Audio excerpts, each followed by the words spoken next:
Hi everyone. Tonight we're skipping the pyramids, skipping the Parthenon, skipping basically every ancient wonder your school textbook ever put on a laminated poster. Because we're going somewhere so old, it makes the pyramids look like a recent renovation.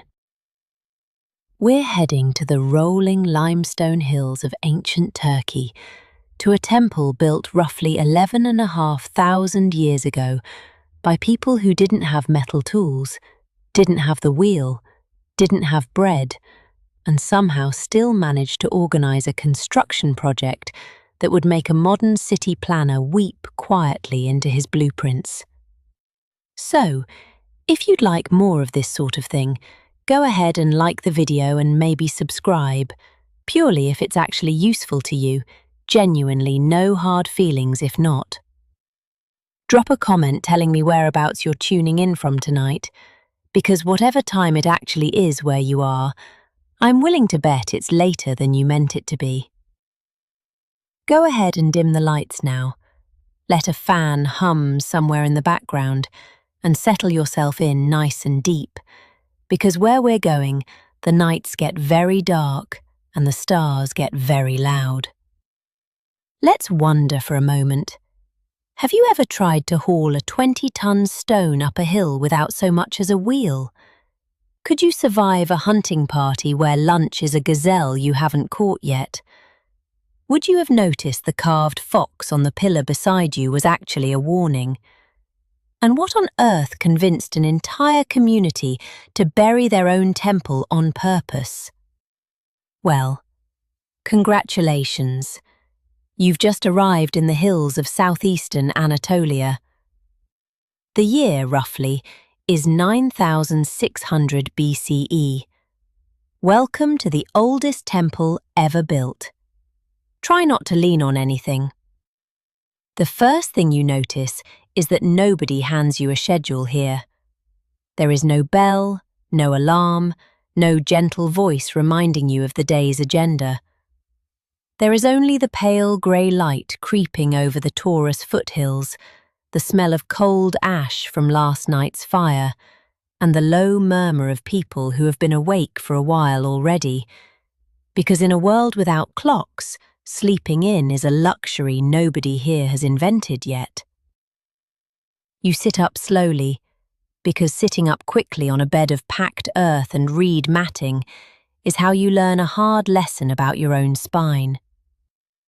Around you, a small cluster of huts made from timber posts and mud brick huddle together against the morning chill, and the air smells of wood smoke, damp stone, and the faint mineral tang of limestone dust that seems to coat absolutely everything out here, including, you suspect, your lungs. Somewhere close by, a dog barks at nothing in particular, which is reassuring only because it means dogs already exist, and someone has already had the excellent idea of keeping one around. You stretch, and every joint in your body files a formal complaint, because there is no mattress here, no memory foam, no 5-minute snooze button to negotiate with. There is only the sun, climbing over the ridge with the quiet insistence of a manager who does not believe in remote work. Think of the modern morning alarm, that merciful little chime you can silence with one groggy tap. Now imagine the only alarm available to you is a very large, very bright star, and it does not have a snooze function, and it does not care that you were up half the night, listening to what you sincerely hope was a fox. People here rise with the light, because staying in bed past sunrise wastes the only reliable, free source of illumination anyone has access to, and daylight, unlike your phone battery, cannot be recharged. Breakfast, such as it is, will not present itself. Someone has to go find it, catch it, or dig it up, which means the first order of business every single morning is a small logistics meeting about who is doing what, conducted mostly through gestures, grunts, and the kind of weary, wordless eye contact between adults that translates, in any era, to "not this again." Children run between the huts already, apparently immune to the cold that has you wrapped in a hide, like a very unconvincing burrito. Chasing a mangy but clearly beloved dog in circles. An older woman crouches by the fire pit, coaxing embers back to life with the patient, unhurried motion of someone who has done this exact task 10,000 mornings in a row and expects to do it 10,000 more. There is no coffee. There is no tea.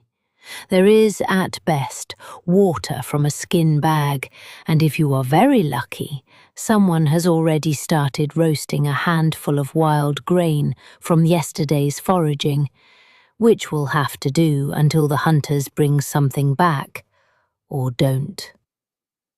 You notice, standing there half frozen, with your hide blanket slipping off one shoulder, that nobody around you seems remotely stressed about any of this. There's no scrolling through a to-do list, no dread about the inbox, no vague anxiety about being late for anything, because nothing here starts until the light says it starts, and the light, frankly, has never once been early. It is, in its own bleak, chilly, dog-adjacent way, the most honest morning routine you will ever experience. No apps, no alarms, no snoozing. Just cold ground, a fire that needs convincing, and an entire community quietly agreeing that today, like every day before it, begins the moment the sun says so, and not 1 second sooner. Forget everything you picture when someone says Turkey. There are no mosques, no bazaars, no traffic circles built entirely on vibes. There is only open, rolling steppe, dotted with wild pistachio trees and grazing gazelle, with the Taurus Mountains standing blue and distant on the horizon, like a promise nobody has bothered to keep yet. Walk a few hundred yards in any direction, and you'll notice something deeply disorienting if you grew up associating Turkey with tea glasses and rooftops. There is none of that yet, because none of it has been invented, built, or, in some cases, thought of.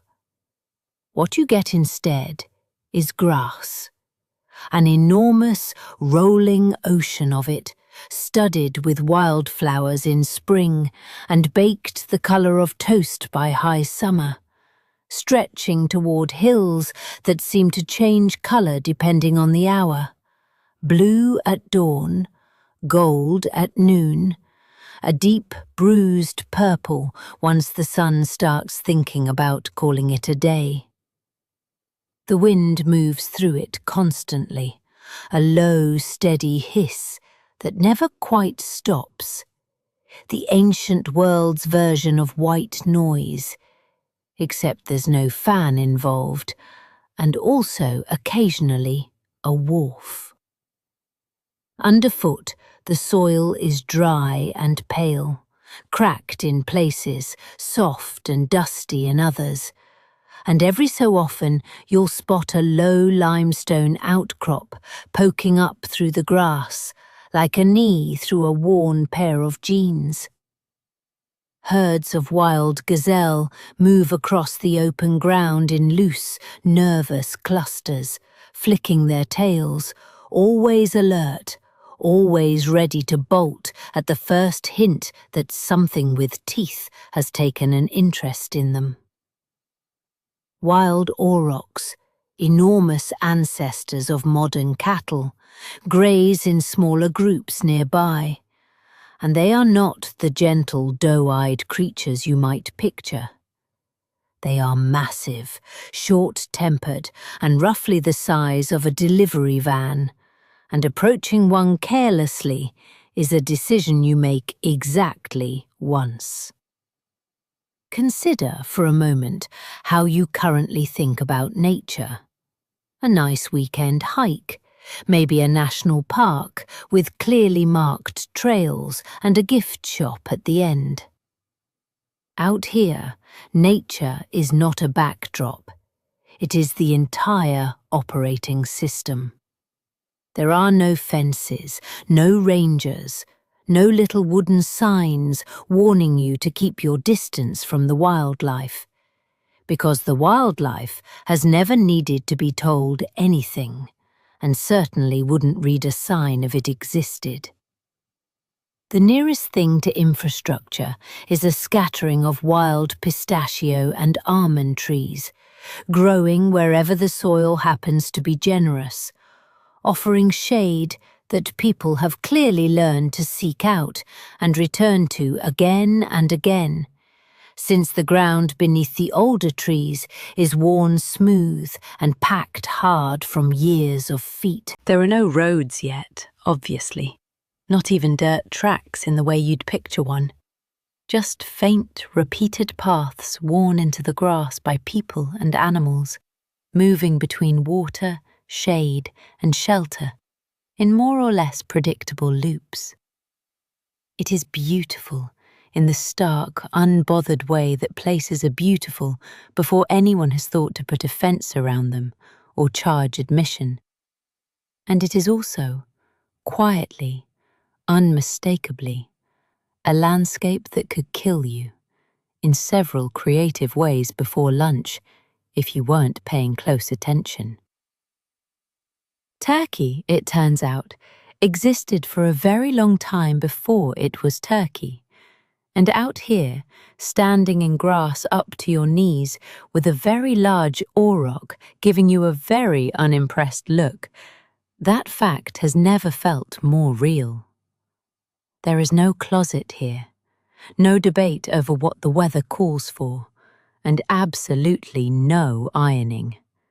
Your wardrobe consists of cured animal hide, maybe a woven fibre wrap if your community has gotten clever with plant fibres, and a small collection of bone and stone beads that function as the entire jewellery industry of the ancient world.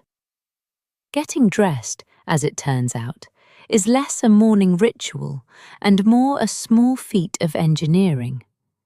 The hide you're wearing has been scraped, stretched, and worked soft by someone's hands over the course of days, using stone scrapers and, from what you can tell, sheer bloody-minded patience, because there is no washing machine here, no dry cleaner, and absolutely no returns policy if the fit is wrong. You pull it around your shoulders and fasten it with a bone pin, and it smells, unmistakably, of the animal it used to be. An earthy, faintly smoky scent that no amount of wishful thinking will talk you out of noticing. Underneath, if you're lucky, there's a simpler wrap of softer hide or woven plant fibre, cinched at the waist with a cord, and that's more or less the full outfit. There is no seasonal wardrobe rotation, no capsule collection. There is one set of clothes, maintained obsessively, repaired constantly, and worn until it genuinely falls apart, at which point somebody's job, probably yours now, is to make another one. Think about your own closet for a second, stuffed with options for every possible weather event and social occasion. Shirts you've worn exactly once, shoes you bought for a specific outfit and never touched again. Now imagine owning precisely one working outfit and treating a small tear in it with the same panic you'd reserve for a genuine medical emergency. Because out here, a torn hide in winter isn't an inconvenience. It's a real and serious problem. The jewellery, by contrast, gets far more attention than the clothing does, which tells you something about what people here actually value. Beads carved from bone, polished stone pendants, the occasional shell that has clearly travelled a very long way from a coast nobody nearby has personally seen, all strung together and worn around the neck or wrist with obvious pride. Someone nearby has a necklace of small perforated stones that has clearly taken hours, maybe days to make, each bead individually drilled by hand using nothing but another, harder stone, and what must have been an absolutely staggering reserve of patience. You start to understand these beads aren't just decoration. They're status, memory, and identity, all strung onto a single cord, the Stone Age equivalent of a signature handbag, except every single one is handmade, and none of them are counterfeit. Someone applies a smear of red ochre pigment to their cheekbones before heading out for the day, rubbing it in with practiced fingers, and you realise with a small jolt that skincare and makeup, in some primitive form, have officially already been invented roughly 11,000 years before anyone puts a mirror in a bathroom. There is no vanity here, in the modern, shallow sense of the word.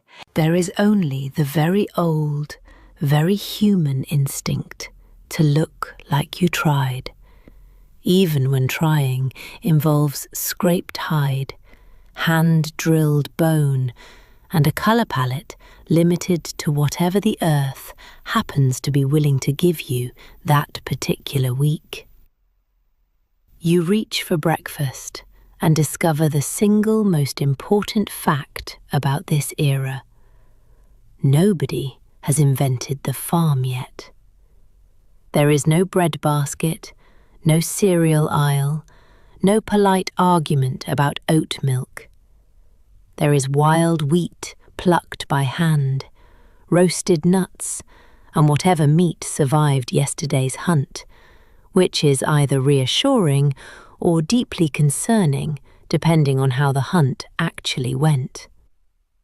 There is, refreshingly, no discussion of macros. Nobody here is counting anything, except perhaps the number of days until the next reliable meal. And the food itself bears almost no resemblance to what you'd recognise as a plate of food back home. A woman crouches near the fire, cracking open a handful of wild pistachios with a stone, her fingers quick and practised, tossing the shells aside in a small, growing pile that the local birds have clearly learned to investigate.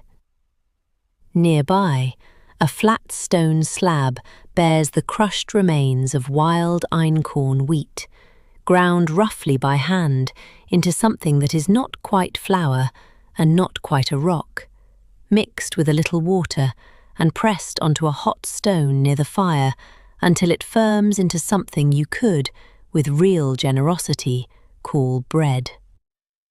It's dense, faintly nutty, slightly gritty from stray bits of stone that never quite got separated out, and it is, without question, the single most labour-intensive slice of toast you will ever eat in your life.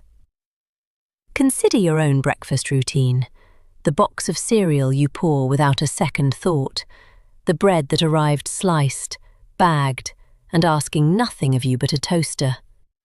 Here, breakfast is the end result of someone walking for an hour yesterday to find the wild grain, someone else grinding it by hand for the better part of a morning, and a third person babysitting a fire that has, on more than one occasion, simply decided not to cooperate. If the hunt from the day before went well, there's meat too, strips of gazelle or wild boar cooked over the coals, tough, smoky, and gone the moment it's ready, because nobody here has invented the concept of leftovers, mostly because nobody here has invented the concept of refrigeration. If the hunt went badly, breakfast is whatever nuts, roots, and wild greens someone managed to forage the previous afternoon, eaten with the quiet, practiced resignation of people who have learned not to complain too loudly about a meal that at least exists.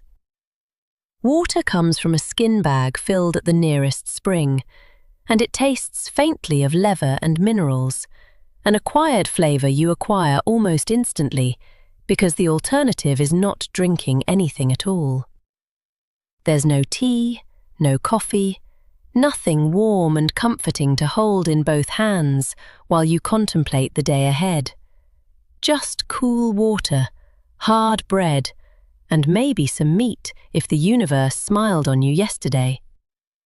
And yet, watching the small group gathered around the fire, passing food hand to hand, laughing quietly at something you don't quite catch, you notice there's no rushing here either. Nobody eats standing up while checking a screen. Nobody inhales a granola bar on the way out the door. Breakfast, however meagre, is eaten together, slowly, because in a world with no clocks and no commute, there's genuinely nowhere else anyone needs to be yet. It turns out you can strip away the espresso machine, the toaster, the entire cereal aisle, and people will still find a way to make breakfast the one meal of the day that feels, against all odds, like a small act of togetherness. Someone hands you a tool, and it takes you an embarrassingly long moment to realize it's a knife, because it doesn't look like any knife you've held. It's a flake of obsidian, black and glassy, and sharper than anything in your kitchen drawer. Chipped into shape by hands that have clearly done this 10,000 times before. You turn the blade over carefully in your palm, half convinced you're going to lose a finger just admiring it.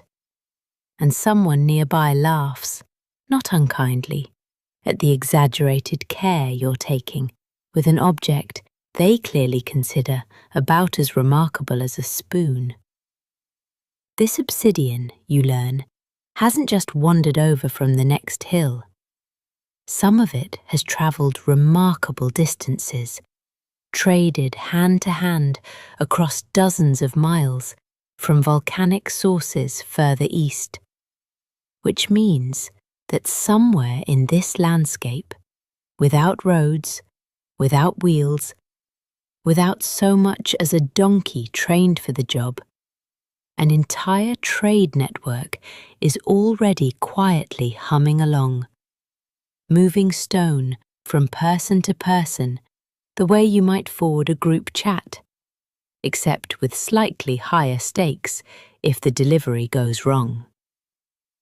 Around the fire, someone else is at work on a completely different kind of tool, patiently grinding a smooth groove into a length of bone, using nothing but another, rougher stone, and an amount of repetitive persistence that would break most modern attention spans within minutes.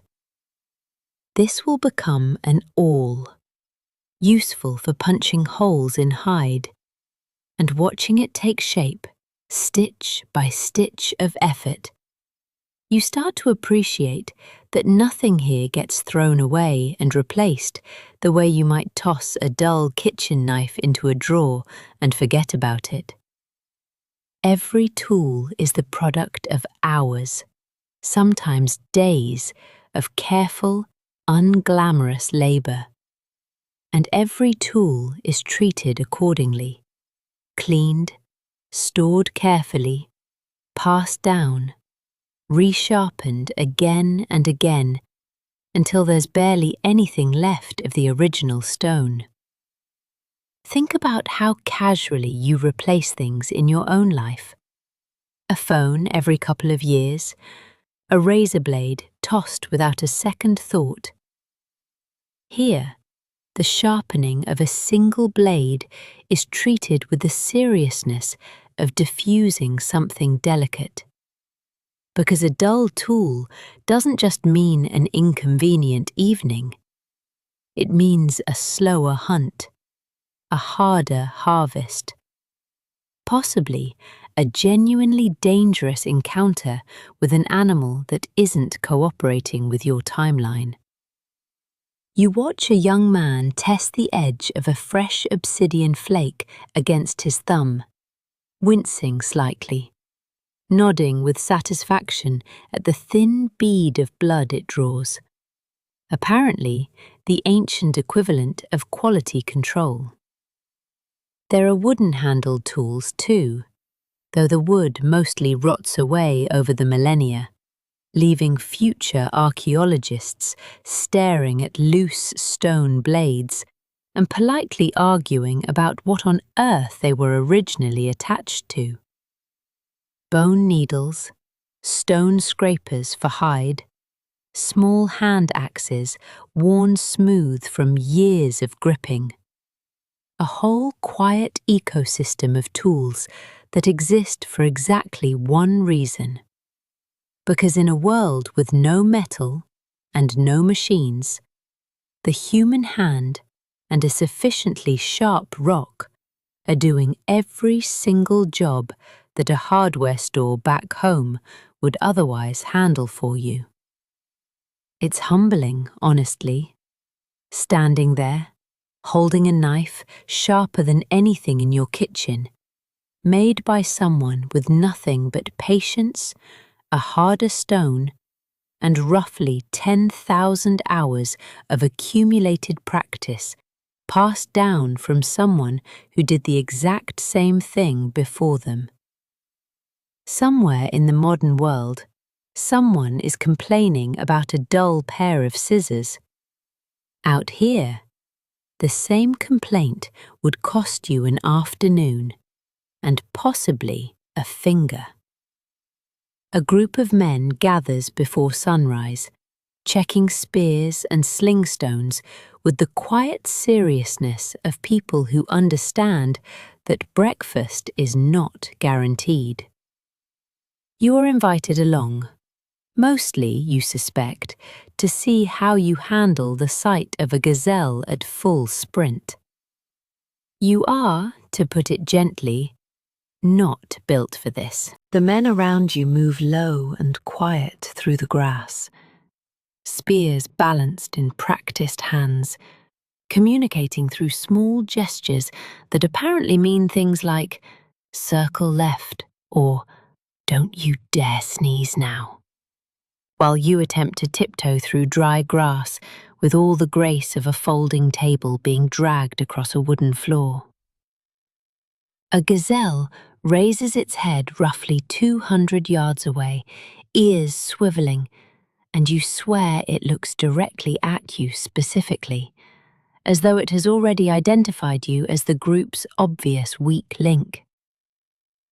The hunt itself is nothing like the tidy, nature documentary version you might have pictured, all slow-motion leaps and dramatic music.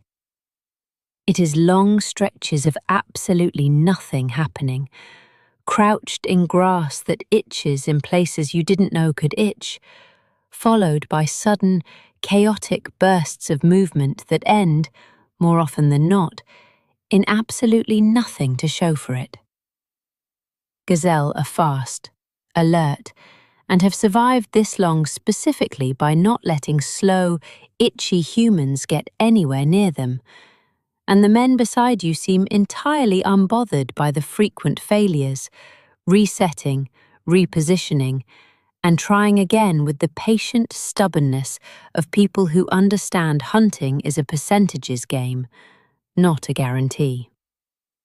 Consider your own relationship with obtaining food, which likely involves, at most, standing in a mildly inconvenient checkout line. Here, dinner requires hours of crouching, total silence, genuine physical danger, and the very real possibility of walking home with absolutely nothing after an entire day's effort, which puts a rather different spin on the phrase, "I'm starving." Wild boar hunts are worse, and everyone seems to know it, because a gazelle that gets away simply runs off, while a boar that gets cornered tends to turn around and seriously reconsider the whole predator-prey arrangement with its tusks. You watch one of the older hunters, a man with a long scar across his forearm nobody needs to explain, approach the idea of boar hunting with visible, healthy respect rather than bravado. And you begin to understand that survival out here has less to do with heroics and everything to do with caution, patience, and knowing precisely when to back away slowly. When the hunt does succeed, there's a shift in the whole group's energy, a controlled, efficient sort of relief as the animal is field-dressed quickly and expertly, nothing wasted, hide and bone and sinew, all destined for some future use you haven't even thought of yet. There's no triumphant selfie, no posting the kill to anyone, just a quiet, practical satisfaction and the immediate pressing question of how to get the meat back to camp before anything larger and hungrier than you notices the smell of fresh blood on the breeze. You limp back toward the huts hours later, scratched, sunburned, and having contributed roughly nothing useful beyond, at best, not screaming when the gazelle bolted. Somewhere back home, you've complained about the grocery store being out of your preferred yogurt. Out here, you've just learned exactly how much effort, danger, and quiet teamwork used to sit between a person and their next actual meal.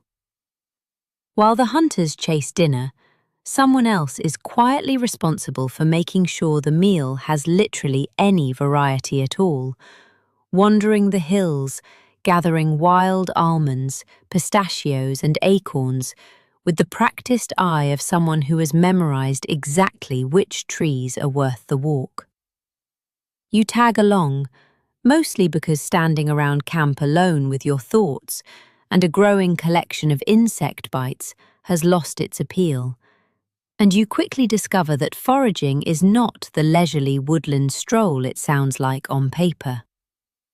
It is closer to a full-body, all-day scavenger hunt, where the prizes are occasionally poisonous and the terrain has strong opinions about your ankles. The woman leading the group moves with quiet authority, pausing beneath a wild pistachio tree to test a handful of nuts between her fingers before deciding they're not quite ready. Then continuing without a word of explanation, because apparently this knowledge is simply assumed, passed down the way you might assume everyone already knows not to touch a hot stove. She points out a low, unassuming plant with small green leaves, and through gesture more than language, makes it very clear this one is fine to eat, while a nearly identical plant a few feet away gets a sharp shake of the head that unmistakably translates to, "Don't even think about it." Think about your last trip to a grocery store, where every single item comes labeled, priced, and reassuringly incapable of killing you.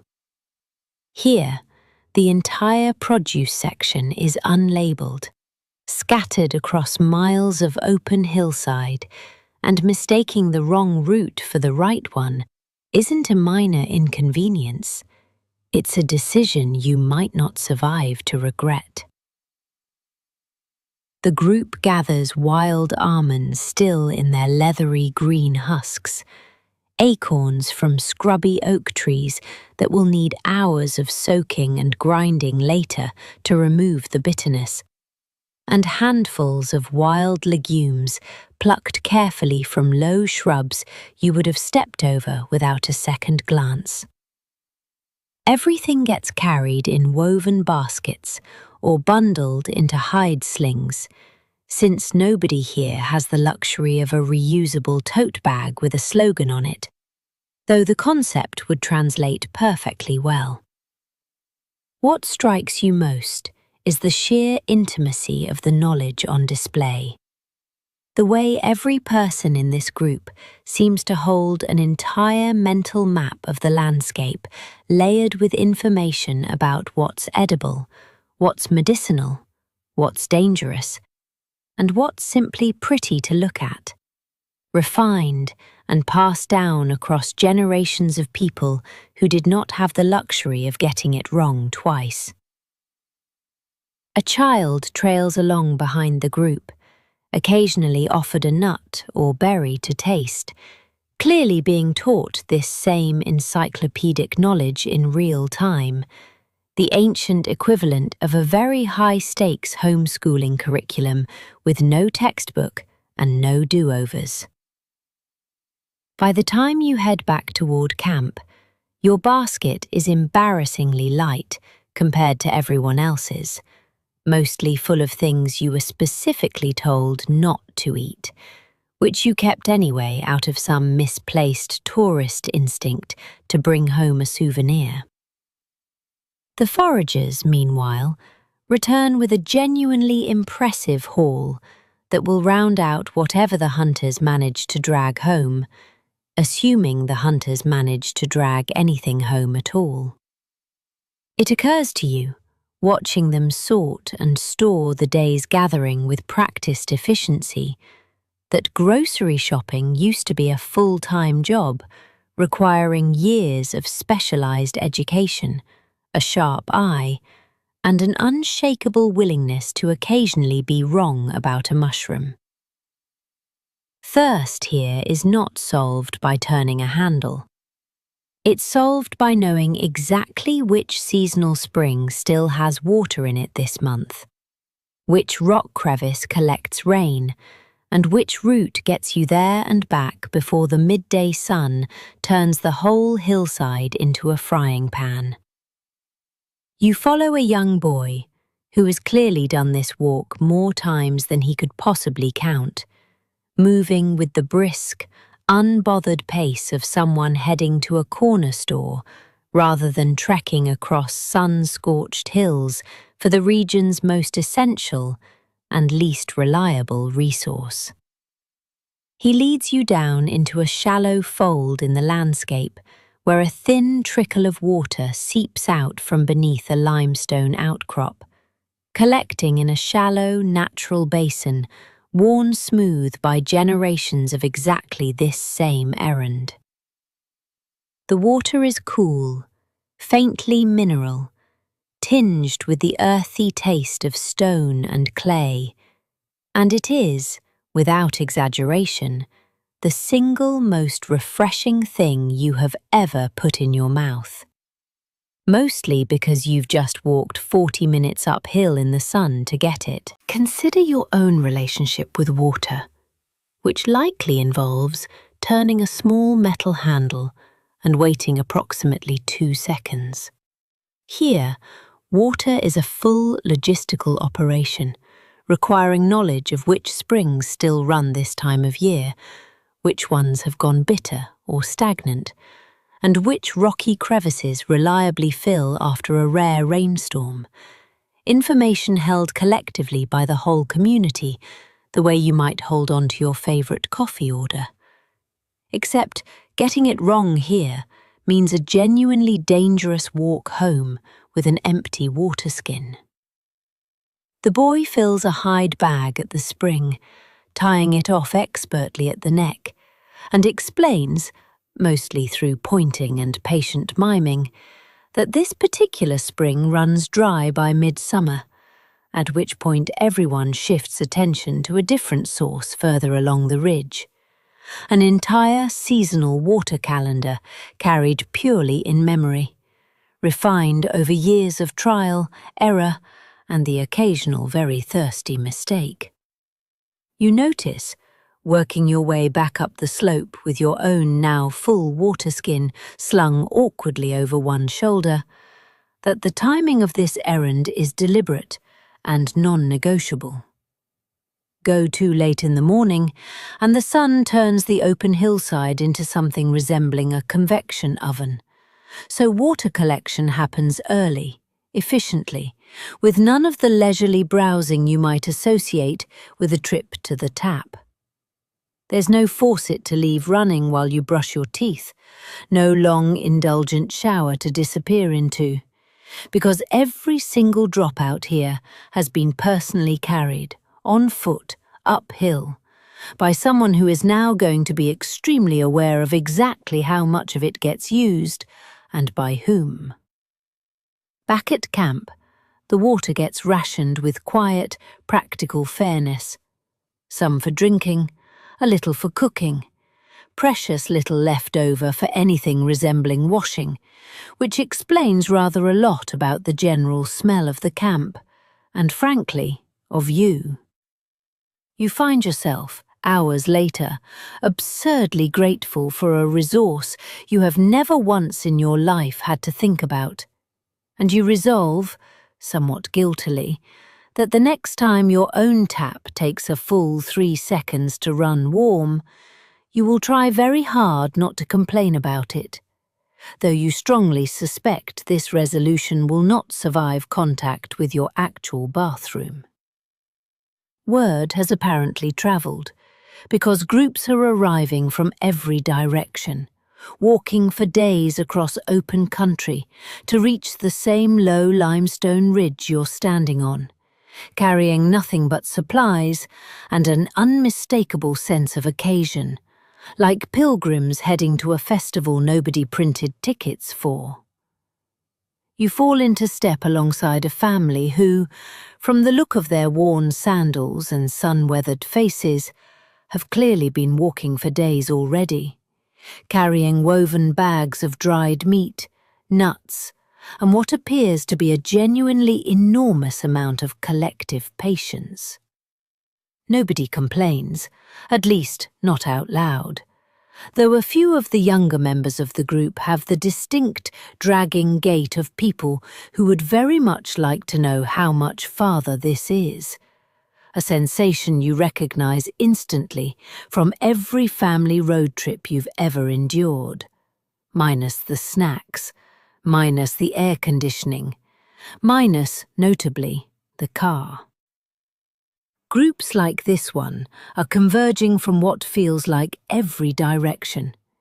Distant lines of people threading down out of the hills, each one having covered ground that would make a modern hiking app throw up a small congratulatory notification and then immediately suggest you see a doctor. There's no map here, no route planner offering alternate paths depending on traffic, just an inherited, word-of-mouth sense of the landscape, passed from person to person, that says the ridge lies this way, past the second dry riverbed, just beyond the hill shaped like a sleeping dog. Consider your own experience of a long journey, buckled into a seat with a beverage of your choosing and a screen to keep you occupied, mildly irritated if the trip runs more than 20 minutes past schedule. These families have walked for the better part of a week, sleeping rough under the stars, rationing food carefully, navigating entirely by memory and the position of the sun. And they are doing it with a kind of grim, cheerful determination that suggests this journey is not an obligation, but genuinely something they've been looking forward to. Small children ride on shoulders when their legs give out. Older ones carry bundles nearly as large as themselves, and everyone, without exception, seems to understand precisely why this walk is worth it, even if you, several days behind on the joke, are still catching up. As you crest a rise, and the pace of the group noticeably quickens, murmurs passing back through the line, you understand you're getting close. Because ahead, faint columns of smoke rise from what must be dozens of separate cook fires, and the low hum of a genuinely large gathering starts to carry across the still air. Voices, laughter, the occasional shout of greeting, as one group spots another they clearly recognize from a previous trip. It hits you, walking the last stretch, surrounded by strangers who have all made exactly the same enormous effort you have, that this entire event runs on nothing but collective will. No advertising, no scheduled departure times, no confirmation email. Just a shared understanding, refined over generations, that some things are worth walking for days across open, dangerous country to attend. You've complained, at some point in your life, about traffic on the way to a wedding. These people have walked the equivalent of several marathons through wolf and lion country, carrying their own food and water, purely because whatever waits at the top of this hill is worth every single blistered step. Cresting the hill, you see them. Massive T-shaped pillars of carved limestone, some taller than a grown man, arranged in careful rings. And your brain immediately short-circuits, trying to figure out how anyone without metal tools or a single beast of burden managed to move something the weight of a school bus. You walk the perimeter slowly, running your palm along the cool, weathered surface of the nearest pillar. And the scale of the thing only becomes more absurd the longer you look at it. This particular stone rises well above your head, easily the height of two grown men stacked on top of each other, tapering slightly toward the top, where it flares out into that unmistakable T-shape, like an enormous stone hammer standing on end. Or, if you're being honest, like a very serious ancient emoji. There are dozens of these, arranged in careful, deliberate circles. Several distinct enclosures scattered across the hilltop, each one seemingly built, used, and eventually abandoned before the next was raised nearby. An entire layered history of construction, stacked one on top of another, like some extremely patient renovation project, spanning centuries rather than weekends. Consider the last time you had furniture delivered and were mildly inconvenienced that the delivery team wouldn't carry the sofa up 2 flights of stairs. Now, imagine coordinating the movement of a stone weighing somewhere between 10 and 20 tons, without a truck, without a crane, without so much as a wheelbarrow, using nothing but rope, muscle, and what must have been an almost unbearable amount of shouted instructions. You ask, mostly through gesture, how far these particular stones travel to get here, and someone points, with a casual sort of pride, toward a low rise a few hundred yards distant, which somehow makes the whole feat both more impressive and slightly more insulting, since apparently this back-breaking engineering marvel didn't even require a long commute. The surfaces of the pillars aren't blank either, which is the detail that truly stops you in your tracks. Carved in relief, worn smooth in places by wind and time, but still unmistakable, are animals. A fox mid-stride, a coiling snake, the unmistakable hunched silhouette of a vulture with its wings half spread, each one rendered with a confidence and precision that makes it very clear whoever carved this had done it before, and had done it well. This isn't the crude scratching you might expect from people without metal tools. It's deliberate, skilled, patient work. The kind that suggests entire lifetimes were spent learning how to coax a recognizable animal out of solid rock, using nothing but harder rock and time. Standing at the center of the ring, surrounded by these silent stone giants, you feel a genuine prickling sense that you have wandered into somewhere important. Somewhere people didn't build lightly. Somewhere that clearly meant something significant enough to justify moving mountains, quite literally, to construct it. There's no roof, no walls in the conventional sense, just the open sky above, and this ring of ancient carved sentinels, standing patient guard over ground that has clearly hosted something far more meaningful than an average Tuesday.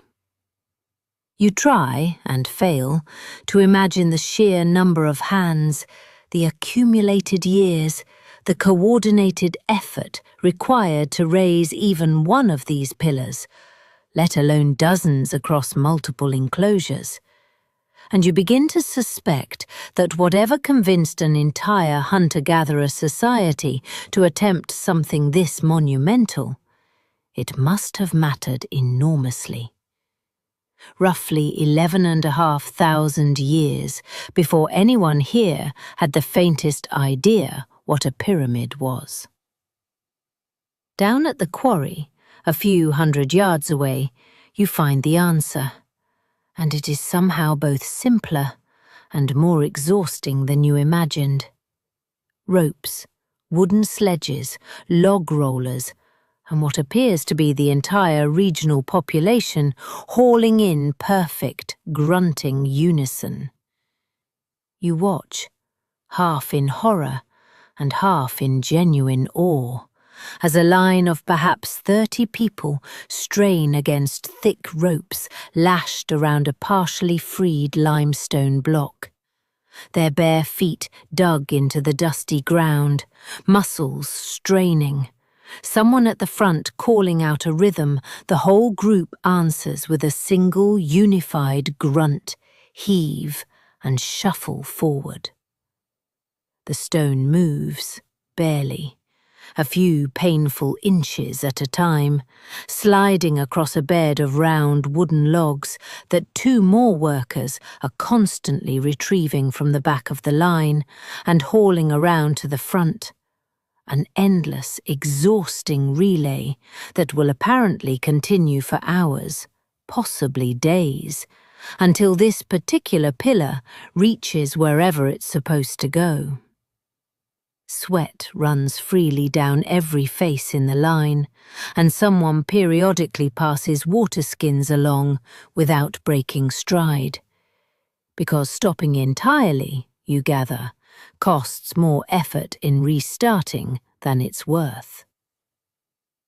Consider, for a moment, the last time you struggled to carry a flat-pack bookshelf up a single flight of stairs, and how thoroughly that experience convinced you to simply pay someone else to do it next time. Here, there is no next time, no delivery service, no professional movers to call, just raw human effort, applied with a discipline that borders on the theatrical. Because getting this wrong, letting the stone slip or the ropes snap, means potentially crushing someone beneath several tons of very unforgiving limestone.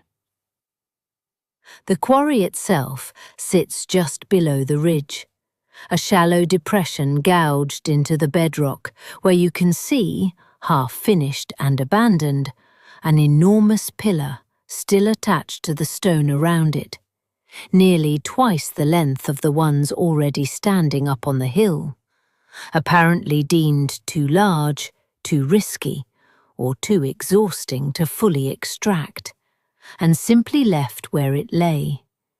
A monument to ancient ambition running headlong into ancient practicality. Someone explains, through gesture and patient repetition, that the stone is first cut free using a laborious process of pounding a groove around its edges with harder hammerstones over and over, day after day, until the block finally separates from the bedrock beneath it, a process that could easily consume weeks for a single pillar. Once free, the real work begins, dragging the thing uphill, using nothing but rope, timber rollers, sheer numbers, and what you can only describe as an almost frightening level of coordinated teamwork. Nobody here has invented the wheel yet, a fact that becomes increasingly staggering the longer you watch this operation unfold. Because the log roller method being used is, frankly, an ingenious workaround, but it demands constant human attention, constant retrieval and repositioning, constant physical strain that a simple axle and wheel would eliminate almost entirely. You find yourself wondering, watching sweat-soaked workers collapse briefly at the end of a shift, only to be replaced immediately by a fresh rotation of equally determined people. What on earth convinced this many individuals to commit this much of their limited, precious time to hauling rock uphill for a project that offered no personal reward beyond, presumably, whatever this place meant to them collectively? Somewhere in the modern world, people balk at assembling flat-pack furniture with a printed instruction manual and a complementary tiny wrench. Here, an entire community moved literal mountains, one grueling, coordinated inch at a time, with nothing but rope, timber, and a shared conviction that the effort was worth it. Up close, the pillars reveal an entire menagerie chiseled into the stone. Foxes, boars, vultures, snakes and scorpions, each one rendered with a precision that makes it very clear these were not doodles made to pass the time.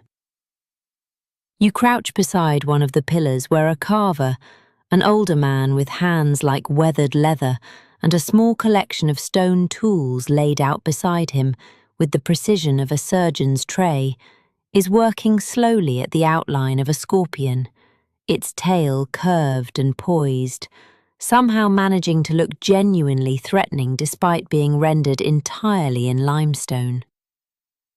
He works with a small handheld stone chisel, tapping it gently with another rounded stone, chipping away infinitesimally small flakes with each strike, and you realize with a sinking sort of respect that this single scorpion, small as it is, will likely take him the better part of several days to finish properly. Consider your own relationship with visual art, which likely involves, at most, a photograph taken and filtered within about 4 seconds flat.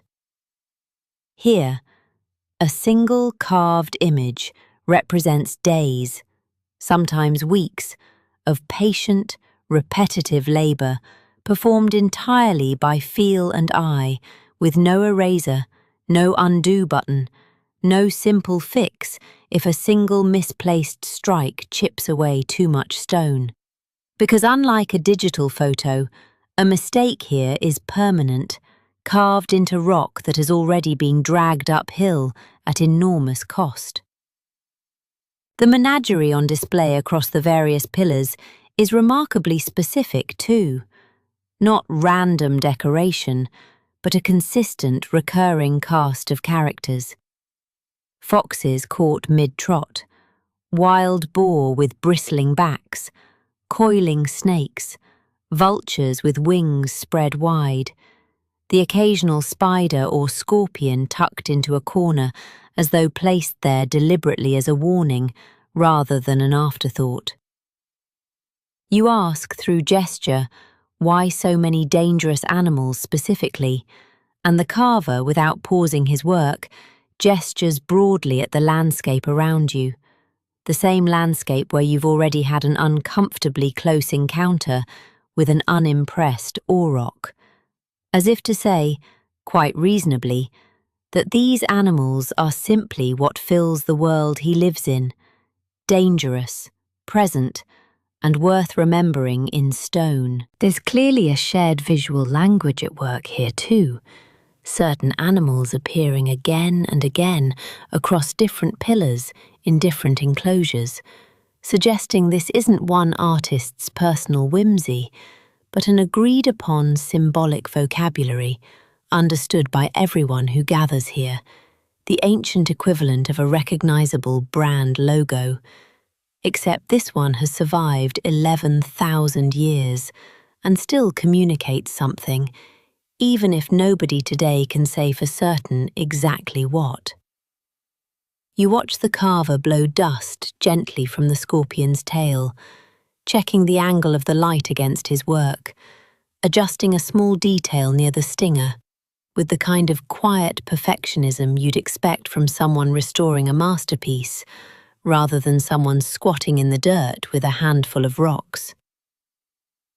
Occasionally, another carver strolls over, inspects the work with a critical eye, offers a comment that draws a short, sharp laugh, the universal sound of one craftsman gently roasting another's technique, proof that professional rivalry has existed for exactly as long as professionals have.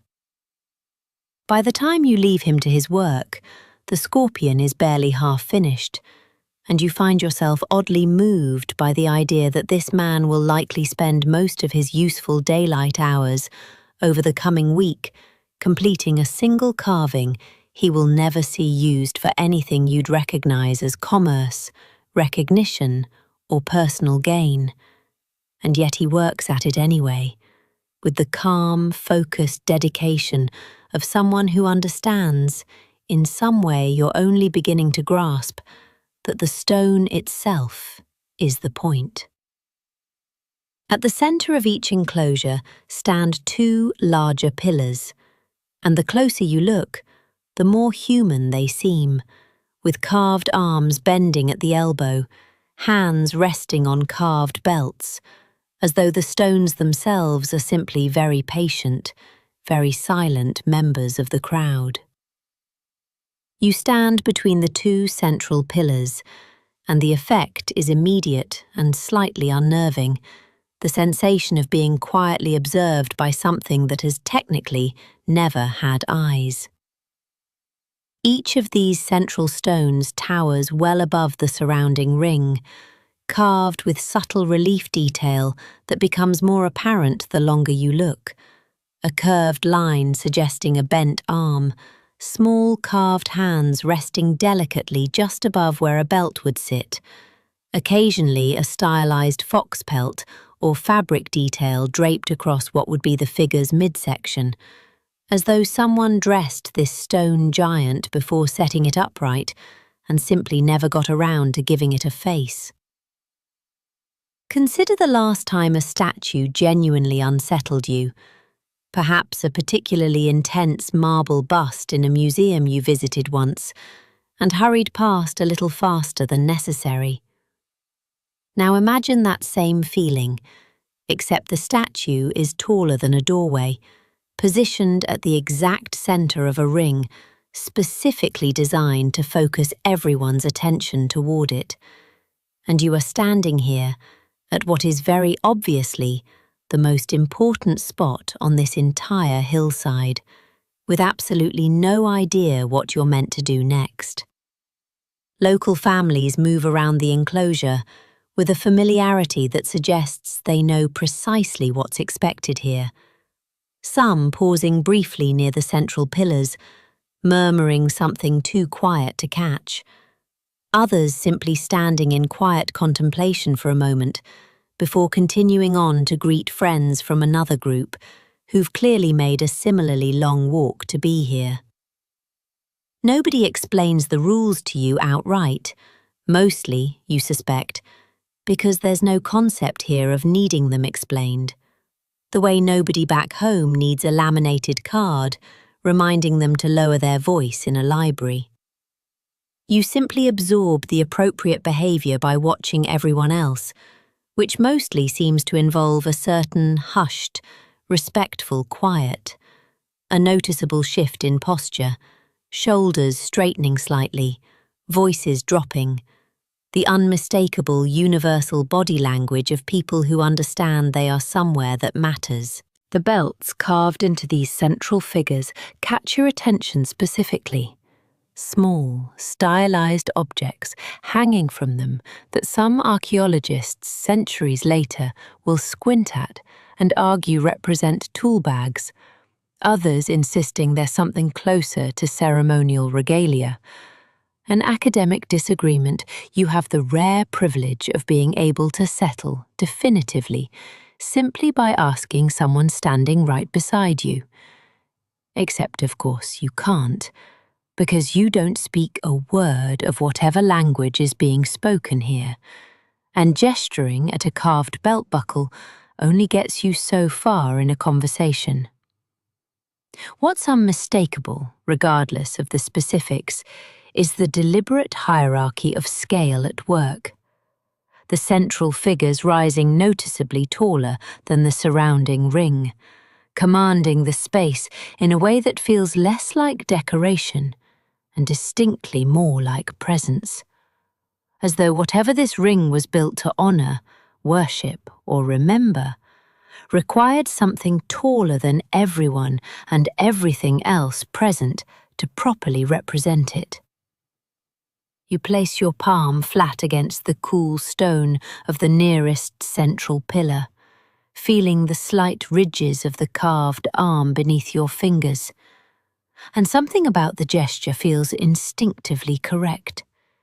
The same instinct that makes you lower your voice in an old cathedral, or go quiet walking past a war memorial.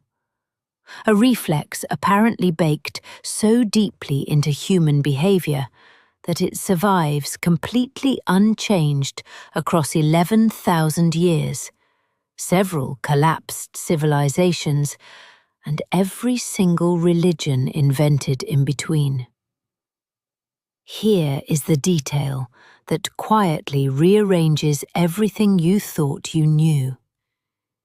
This place was built before agriculture existed in the region, which means for the first time in the whole story of civilization, it looks like the temple came first, and the farms showed up afterward to feed the people who kept coming back. You sit with this fact for a while, turning it over slowly, because it genuinely rearranges the tidy little story you grew up with. The one where humans figured out farming first, settled down second, and only afterward, once life got comfortable and predictable, did anyone have the leisure time to start building temples and worrying about gods. Here, the order of operations appears to run in reverse.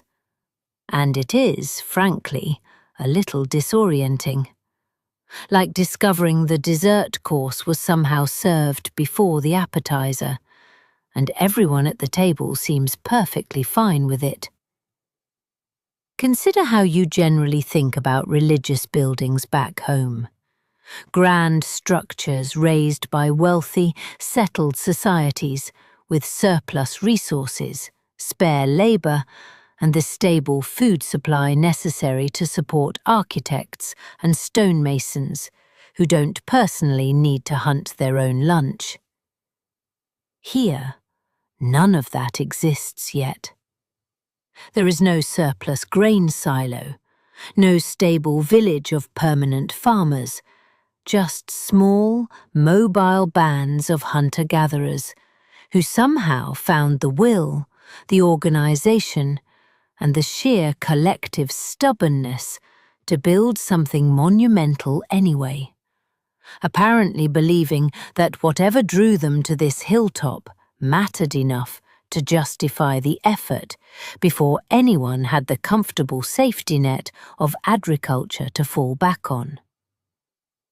You watch groups arrive, exchange goods, share meals, and disperse again over the following days, and it starts to feel less like a settled community and more like a recurring festival, one that draws people back to the same hilltop again and again across generations, even though nobody actually lives here full-time in the way you'd recognize as a town. It raises an unsettling, oddly moving possibility, one that some archaeologists have quietly proposed over the decades since this hill was first properly examined, that the sheer logistical challenge of feeding all these people who kept returning to build and gather here might have been part of what pushed communities in the surrounding hills toward deliberately cultivating the wild grain growing nearby, rather than simply foraging for it whenever they happened to pass by. In other words, the temple, or whatever you'd like to call this remarkable ring of carved stone, might not be a lucky byproduct of settled agricultural life. It might, in some genuinely staggering way, be one of the reasons farming got invented in the first place, a monument that essentially demanded its own cafeteria and over time got one. Think about the last major project your community organized, a fundraiser perhaps, or a shared renovation of some local building, and the sheer administrative effort involved in getting everyone fed, housed, and coordinated for even a single weekend. Now imagine that same challenge stretched across centuries, involving groups travelling for days on foot, with no stored grain reserves, no permanent kitchen, and no guarantee that this year's hunt or harvest would be sufficient to support everyone who showed up. It's a staggering logistical puzzle, solved not with spreadsheets or committees, but with generations of accumulated trial, error, and quiet determination. And it leaves you standing among these ancient stones with the genuinely strange sensation that you are looking at something closer to a cause than an effect. A temple that didn't wait patiently for civilization to arrive and build it, but one that may have helped drag civilization, kicking and hungry, into existence. Beneath the rubble, archaeologists later find piles of animal bone and enormous stone vessels, evidence of feasting on a scale that suggests this hill wasn't a quiet daily chapel, but something closer to the ancient world's biggest, strangest, most exhausting annual reunion. You catch the tail end of preparations for exactly this kind of gathering later that evening, and the scale of it, even in this early, informal stage, is enough to make you quietly reconsider your understanding of what hunter-gatherers were supposedly capable of organizing.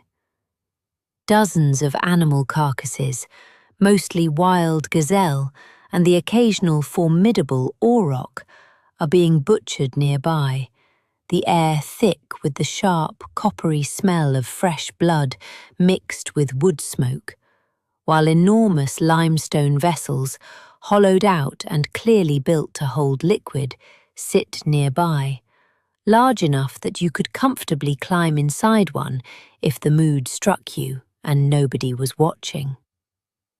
Someone is stirring the contents of one such vessel with a long wooden paddle, and you catch a whiff that is unmistakably fermented, faintly sour, and honestly not entirely unlike the smell wafting out of a college dormitory on a Saturday morning, which leads you to the genuinely startling realization that these people may well have brewed something resembling an early form of beer, specifically for this occasion, likely from the very same wild grain being carefully harvested nearby. Consider the last large gathering you attended, a wedding perhaps, and the sheer background stress of feeding everyone, the caterer, the seating chart, the argument about whether someone's dietary restrictions were properly communicated in advance. Now imagine organising the same event, except your guest list numbers in the hundreds. Everyone has walked for days to attend. There's no caterer, no refrigeration, and the entire menu depends on how successful several separate hunting parties happen to be over the preceding week. The bone piles later uncovered here by archaeologists tell their own quiet story. Thousands upon thousands of animal remains accumulated in dense layers. Evidence not of a modest daily meal shared by a small resident population, but of repeated, large-scale feasting events, the kind that would strain the resources of even a well-organized modern festival, let alone a community without agriculture, pack animals, or so much as a wheelbarrow. You watch as roasted meat gets distributed among the gathered groups, portions handed out with what looks like careful, deliberate fairness. Nobody obviously hoarding, nobody obviously going without. A quiet social contract being honoured in real time without a single written rule to enforce it. Laughter carries across the camp as the light fades, along with the low rhythmic sound of what might generously be called music. Someone testing notes out of a hollow bone flute, while others clap along in loose, evolving time. It occurs to you, watching strangers from clearly distant, otherwise unconnected communities share food, drink, and evident goodwill around the same fires, that this hilltop gathering may have served a purpose far beyond whatever religious or ceremonial function drew everyone here in the first place. It's a marriage market, a trading post, a diplomatic summit, and a genuinely enormous party, all happening simultaneously, held together not by government, currency, or written law, but by the simple, remarkably durable human instinct to gather, eat, and drink together when the alternative is isolation. Somewhere in the modern world, someone is currently stressing over whether they ordered enough appetizer platters for a dinner party of 12. Here, an entire ancient world managed to feed and entertain several hundred people, repeatedly, for centuries, using nothing but spears, stone vessels, and what was apparently a very early and very determined relationship with fermented grain. You start looking for the person in charge, the chief, the priest-king, the guy with the fancier hat, and you don't find one. Because as far as anyone can tell, this entire staggering project was pulled off by a society with no writing, no wheels, and apparently no single ruler barking orders. You find this, honestly, the hardest detail to accept. mostly because it flies directly in the face of every mental image you've ever had of monumental construction.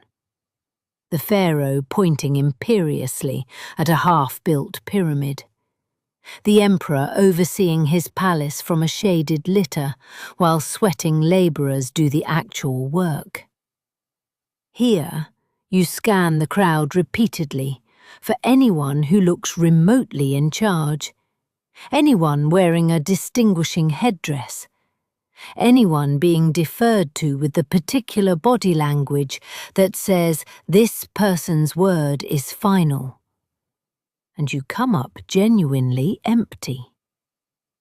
People consult with each other. Older individuals are clearly listened to with respect. Certain skilled carvers or experienced hunters are treated with obvious deference for their specific expertise. But there's no throne, no single figure orchestrating this entire enterprise from a position of unquestioned authority. Consider how much modern effort goes into establishing who's in charge of even a modest office project. The meetings, the approvals, the carefully worded email chains copying in 5 different supervisors. Now consider that this community somehow quarried, carved, and hauled multi-ton stones across genuine distance, organised enough surplus food to feed hundreds of gathered strangers, and coordinated a construction timeline spanning generations. All, apparently, without anyone holding what you'd recognise as centralised executive power. There's no writing either, which becomes a genuinely strange thing to sit with once you notice it.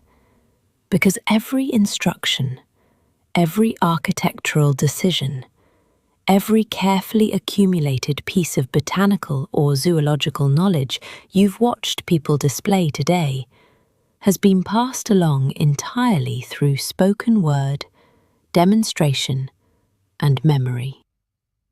Nobody's sketching blueprints on a scrap of hide. Nobody's keeping a ledger of who owes what in exchange for stone-hauling labour. It's all held collectively, in the heads of a great many people, refined generation after generation through repetition and correction, an almost unthinkably fragile system by modern standards, entirely dependent on people simply remembering things correctly and passing them along faithfully. And yet it clearly worked, because the evidence of it is currently standing several tons heavy directly in front of you. And then there's the wheel, or rather, the complete absence of one.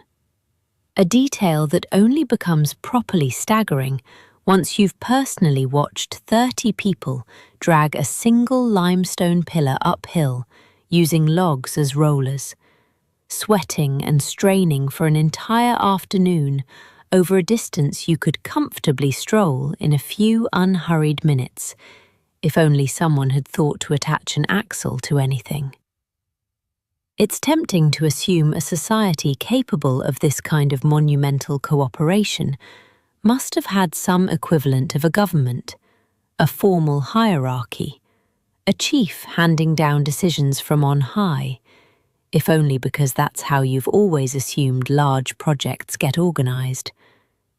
But the evidence, stubbornly, suggests otherwise, pointing instead toward something closer to a broad, shared cultural consensus, a belief or tradition powerful enough that people across many separate, otherwise independent bands agreed, apparently without needing anyone to force them, that this hill was worth the walk, the labour, and the sacrifice. It's a genuinely humbling thing to witness up close, watching an achievement this staggering unfold not through command and hierarchy, but through what looks remarkably like collective willingness. And it leaves you wondering, uncomfortably, whether your own modern world, with its meetings and its middle management and its endless email chains, has actually improved on the process at all, or simply added several unnecessary layers to something humans were once perfectly capable of organizing on their own. Not far from here, on the slopes of a mountain called Karacadağ, grows a wild grass that genetic studies will one day trace as the ancestor of nearly all domesticated wheat on Earth, which means the bread on your table someday quite literally started in this neighborhood. You walk out one afternoon toward the base of this particular mountain with one of the foraging women, who points out the wild wheat growing there with the same casual familiarity you might use to point out your own vegetable patch. Except this patch stretches for miles, entirely untended, growing wild the way it has for thousands of years before anyone thought to do anything more purposeful with it than simply harvest what nature offered. The stalks are thinner than you'd expect, the grain heads smaller, shattering apart easily at the slightest touch, scattering seed onto the ground in a way that makes harvesting it, you quickly discover, a genuinely frustrating and inefficient business, since half your effort goes towards simply chasing down grain that's already fallen before you manage to grab the stalk. Consider your own relationship with wheat, encountered exclusively in the tidy, uniform, endlessly patient form of a supermarket bread aisle. Dozens of varieties sitting quietly on a shelf, none of them scattering their seeds the moment you reach for them out of pure botanical spite. Here, this wild, stubborn, thoroughly unhelpful grass is the direct genetic ancestor of nearly every loaf of bread, every bowl of pasta, every breakfast cereal that will eventually exist on the entire planet. A fact that future scientists, centuries from now, will confirm through careful genetic analysis, tracing the DNA of modern domesticated einkorn wheat back to this specific mountain range with startling precision. You help gather a modest handful, working slowly, learning quickly why an entire day's harvesting yields what feels like a genuinely disappointing amount of usable grain. And you begin to understand, viscerally, why the eventual invention of farming, selecting and replanting the specific plants whose seed heads didn't shatter quite so easily, represented such an enormous leap forward once someone finally got around to it.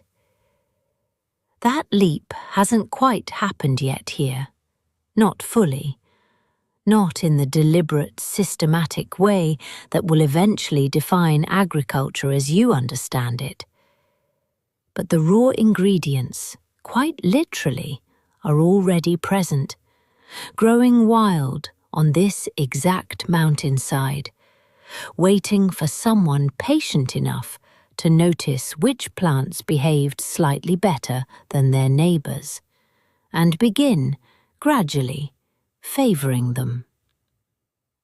It's a strange thing, standing in a field of wild grass that doesn't yet know its own destiny, unaware that within a few thousand years it will be selectively bred, refined, and eventually spread across the entire globe, feeding empires, fueling wars, appearing on the label of nearly every processed food item in a supermarket you won't see for 11,000 years.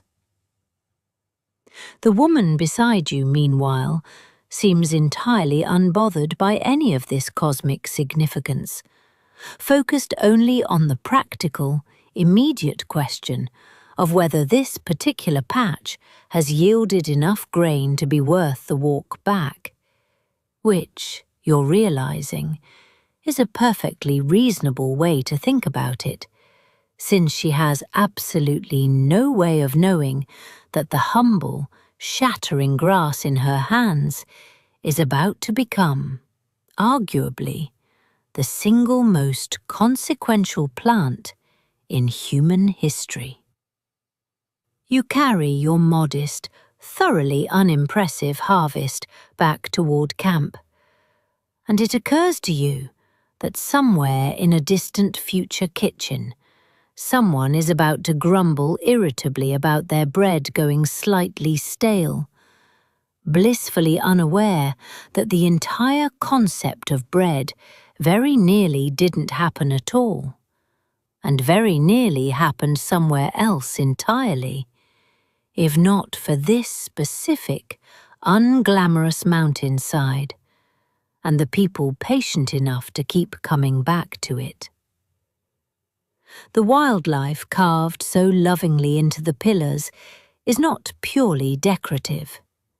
Lions, wild boar, and venomous snakes are a real and immediate concern out here, which puts a slightly different spin on why so many of the carvings look like warnings rather than portraits.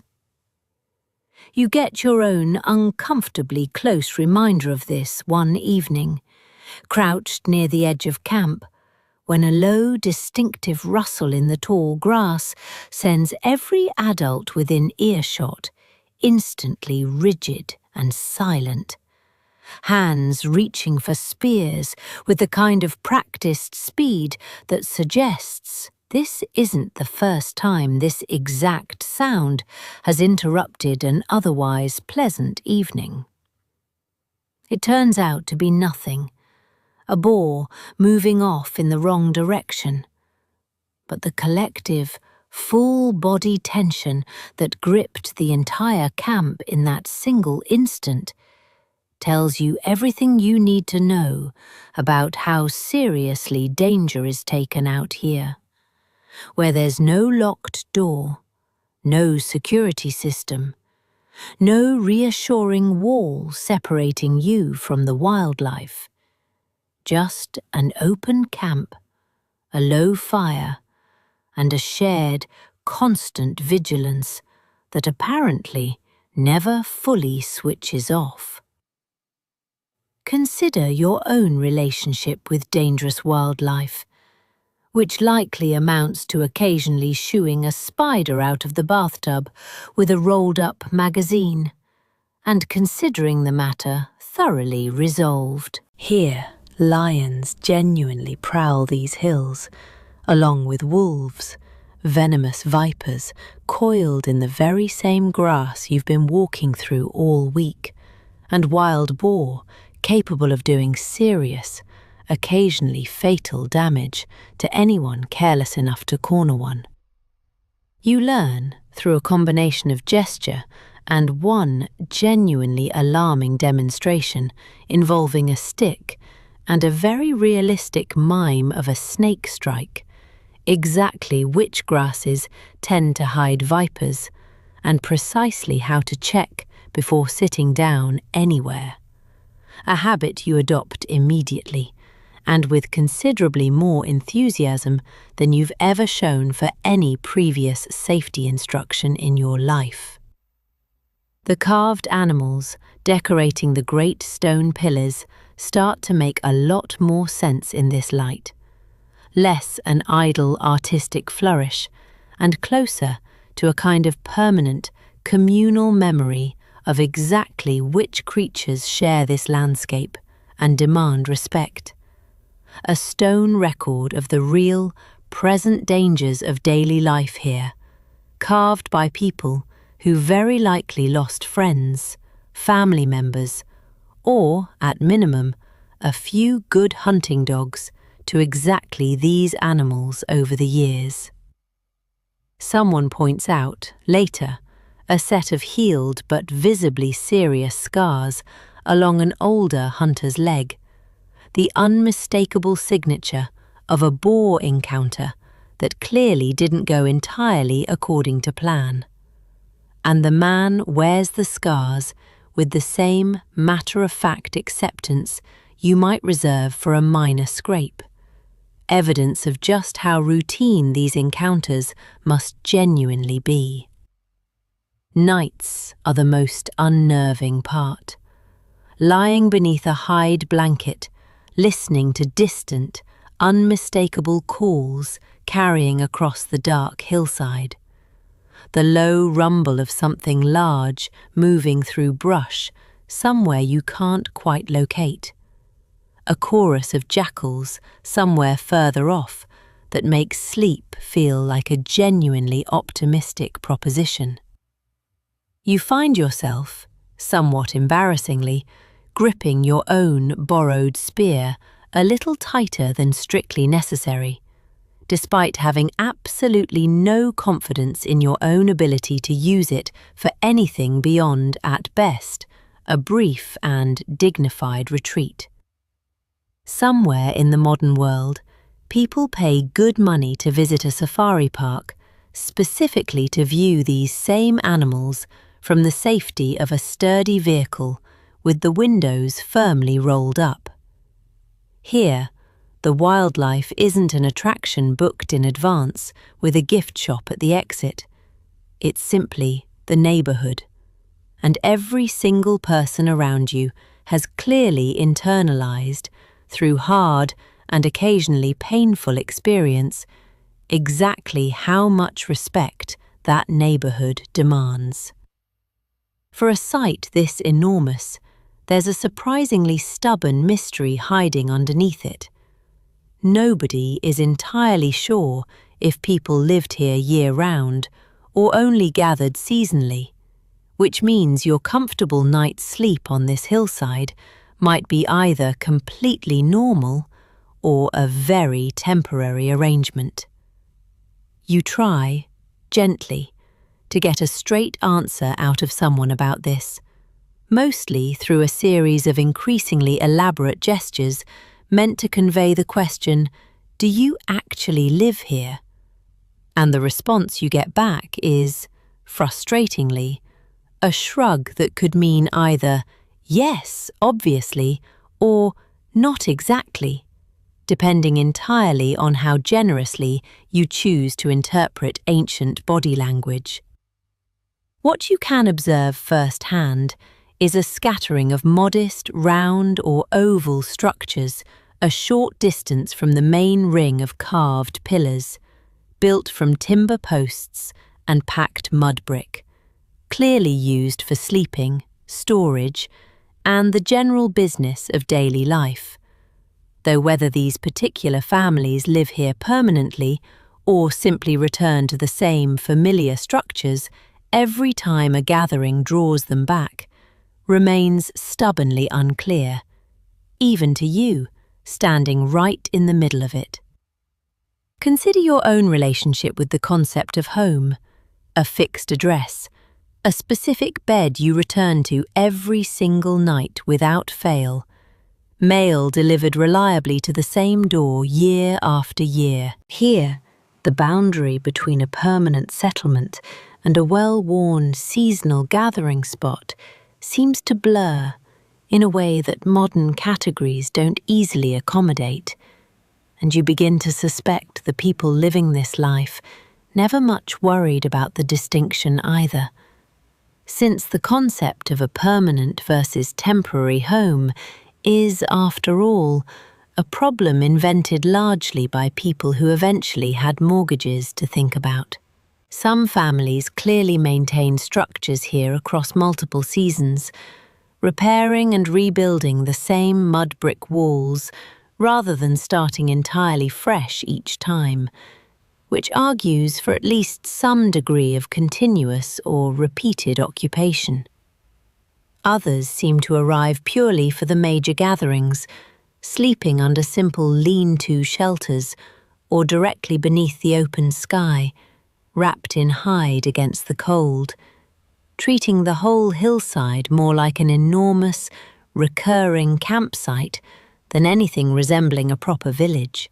You spend one particularly restless night yourself, sleeping directly on the packed earth beside the dying embers of a shared fire, staring up at a genuinely staggering, unpolluted spread of stars.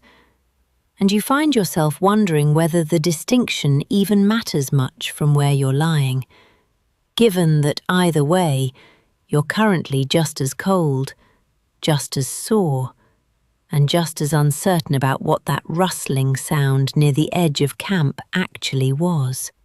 The larger, more permanent-feeling structures nearer the ceremonial ring seem reserved for storage, tool-making, or perhaps housing whoever oversees the ongoing carving and construction work between the big seasonal gatherings.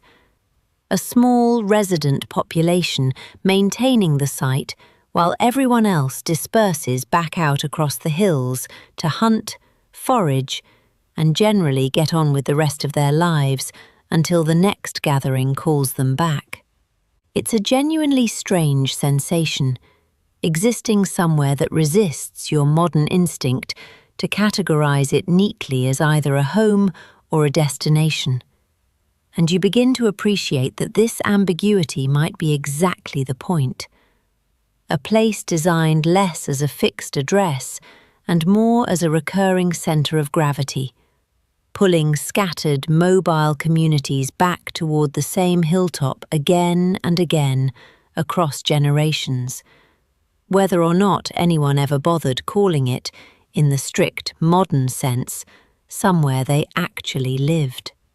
You drift off eventually, cold, sore, and thoroughly unresolved on the question, comforted only slightly by the fact that 11,000 years later, professional archaeologists, armed with far better tools than gesture and guesswork, will still be arguing about precisely the same thing.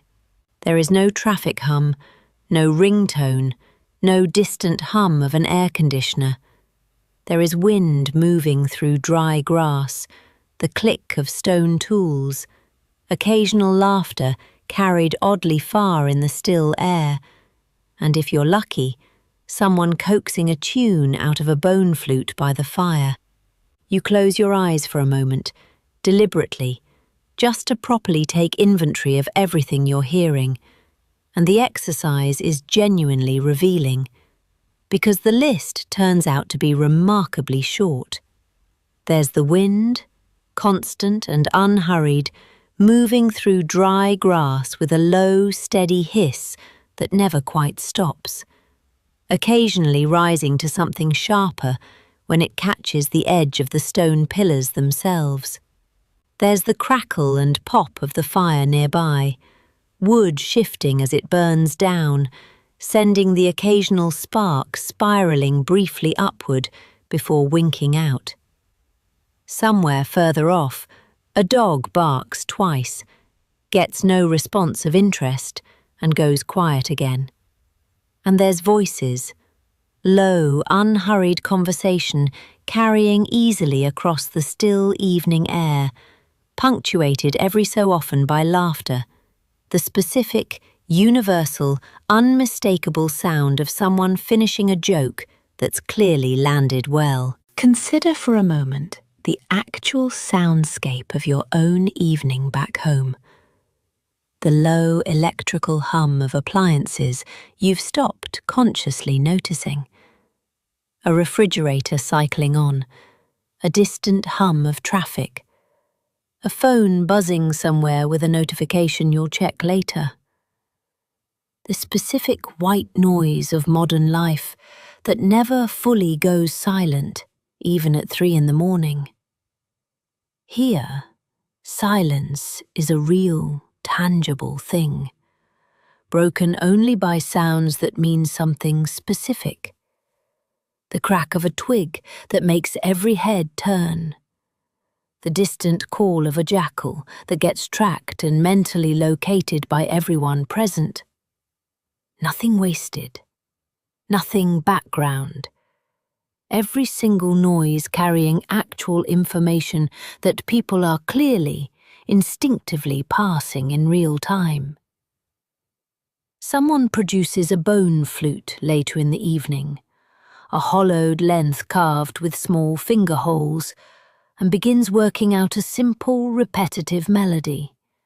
Hesitant at first, then more confident, joined gradually by another voice humming along, then a third person tapping out a loose rhythm against a hollow log.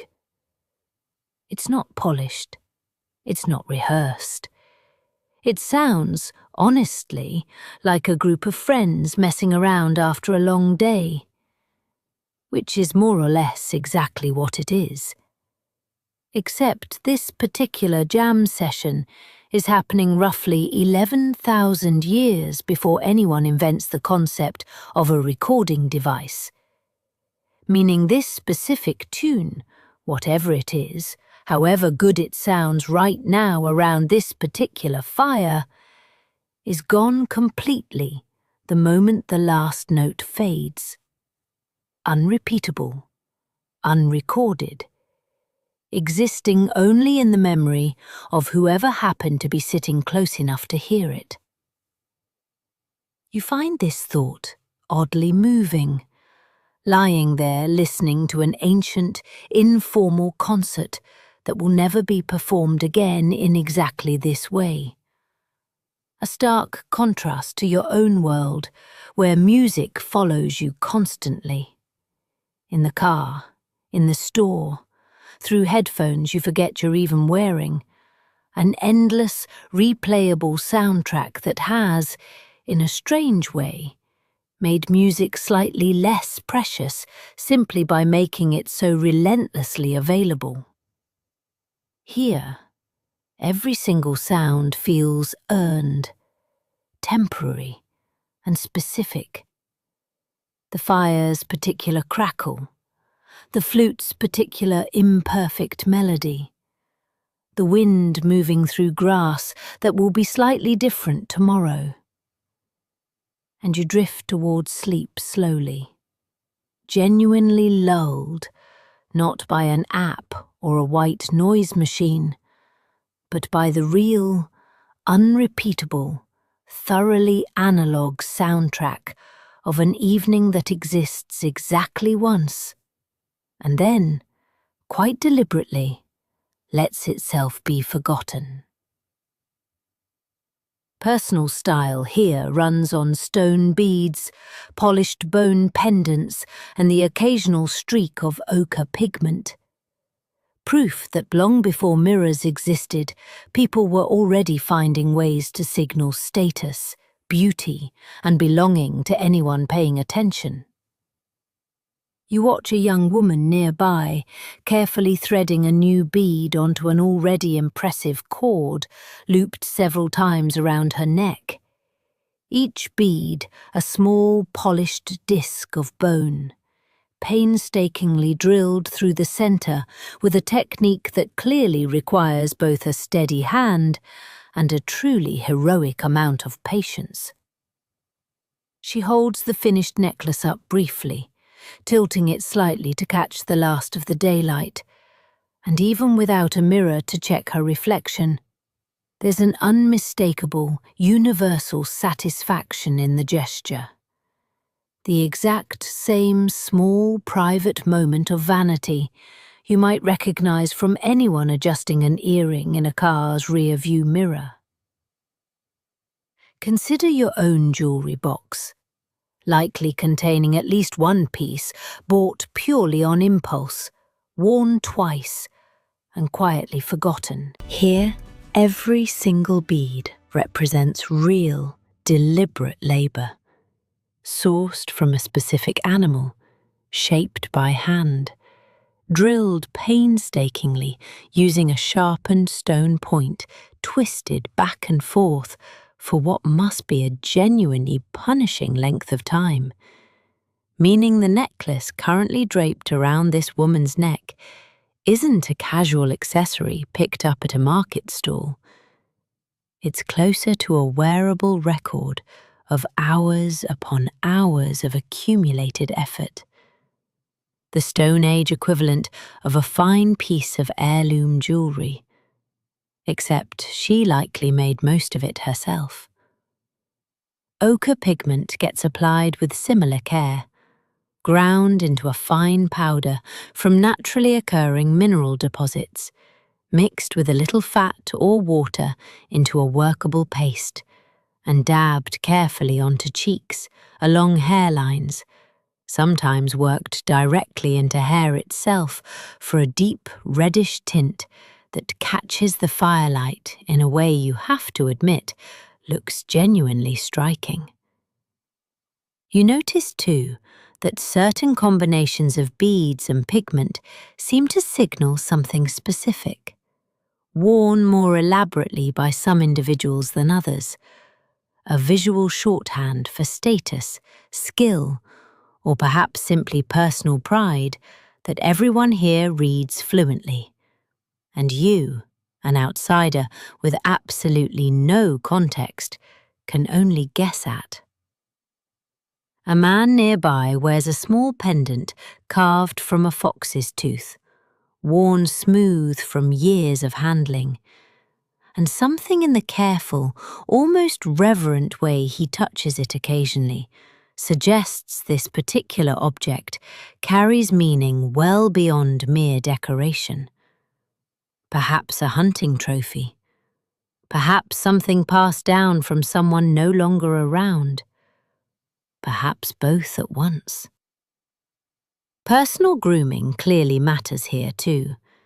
Hair carefully combed and sometimes bound with cord. Faces occasionally streaked deliberately with pigment before a gathering, the way you might apply a bit of makeup before a big night out. Proof that the basic human impulse to look presentable, to signal effort and care in your appearance, apparently predates literally everything else you associate with beauty standards, including mirrors, cosmetics counters, and the entire concept of a skincare routine. You find yourself watching all this unfold, quietly reassessing your assumption that vanity is some regrettable modern indulgence invented by advertising executives somewhere in the 20th century. It turns out people have been carefully, deliberately, sometimes painstakingly, making themselves look good for at least 11,000 years, using nothing but bone, stone, crushed mineral, and time. And if anything, the effort involved back then makes your own occasional 5 minutes in front of a bathroom mirror look, frankly, a little lazy by comparison. Death here comes with its own quiet customs, and in this region, archaeologists find hints of practices that would unsettle a modern funeral director, including the careful, deliberate treatment of skulls long after burial, suggesting ancestors were never quite considered fully gone. You learn about this custom carefully, gently, and mostly second-hand, since it's not the kind of thing anyone here discusses casually around a cook fire. But the pattern, once explained to you through careful gesture and evident solemnity, is genuinely striking. When someone in the community dies, they're buried first in the usual way, wrapped and laid to rest with appropriate care and grief. But sometime later, after enough time has passed for the body to properly decompose, certain individuals return to retrieve the skull specifically, cleaning it carefully and, in some cases, keeping it close, incorporating it back into the life of the living community rather than leaving it permanently sealed away with the rest of the remains. Consider your own culture's relationship with death, which likely involves a single burial, a headstone, and an unspoken but very firm understanding that visiting the deceased means visiting a specific, fixed location, rather than, say, keeping a portion of them nearby for ongoing consultation. Here, the boundary between the living and the dead seems considerably more permeable, less a hard door that closes permanently, and more a kind of extended, ongoing relationship that continues well past the funeral itself. The ancestors quite literally kept close at hand, present in a way that would strike most modern visitors as somewhere between deeply touching and genuinely unsettling, depending on how you're personally wired. Some of these skulls, you're told, eventually get modified further, carefully incised with patterns, occasionally coated with a layer of plaster to rebuild facial features, or painted with red ochre, the same pigment you've already watched people apply to their own living faces for decoration, which suggests this practice isn't about distancing the dead into something abstract or frightening, but rather the opposite, keeping them recognizable, present, and in some sense still participating in the life of the community that continues on without them. You find the whole custom oddly moving once you sit with it properly, rather than reacting purely on instinct. Because underneath the aspects that feel genuinely foreign to your own upbringing, there's something deeply, recognizably human at work. The same basic impulse that drives people in your own time to keep a photograph of a deceased parent on the mantel, or visit a grave regularly, or keep a piece of jewelry that belonged to someone no longer here, simply reframed through a completely different set of cultural assumptions about where exactly the boundary between memory and physical presence ought to sit. Nobody here treats the practice with anything approaching casualness either, you notice. The handling of these remains conducted with visible care and quiet ceremony, suggesting this isn't a macabre curiosity, but a genuinely sacred responsibility, one likely reserved for specific individuals within the community trusted with exactly this task. It occurs to you, walking away from this particular conversation, feeling somewhat more subdued than you have for most of the trip, that every culture, across every era, has had to answer the same essentially unanswerable question. What do you do with the people you've lost? How do you keep them present without pretending they're still fully here? And that the answer this particular community arrived at, however unfamiliar it looks from where you're standing, represents just one more thoughtful, deliberate attempt at solving a problem that, as far as you can tell, has never once had an easy answer in any place, in any era, including your own. Centuries after the first rings of pillars are raised, someone makes the baffling decision to intentionally fill the whole structure in with rubble and dirt, sealing it shut like a secret nobody wants disturbed, and no one today can say for certain why. You happen to witness the early stages of exactly this decision, or at least you're fairly confident that's what you're seeing, watching a group of people methodically hauling basket after basket of rubble, broken stone, and packed earth into one of the older enclosures, the one whose carved pillars you'd admired closely just days earlier, systematically filling the space in around the base of each stone with visible, deliberate purpose. Consider the strangeness of this for a moment, the way you might feel watching a group of construction workers carefully bricking up the entrance to a cathedral, rather than continuing to maintain it. an act that reads immediately as either destruction or some deeply intentional ritual, and never quite as routine, boring maintenance. Nobody here seems distressed by the work. Notably, no visible grief, no reluctance, just steady, practical effort.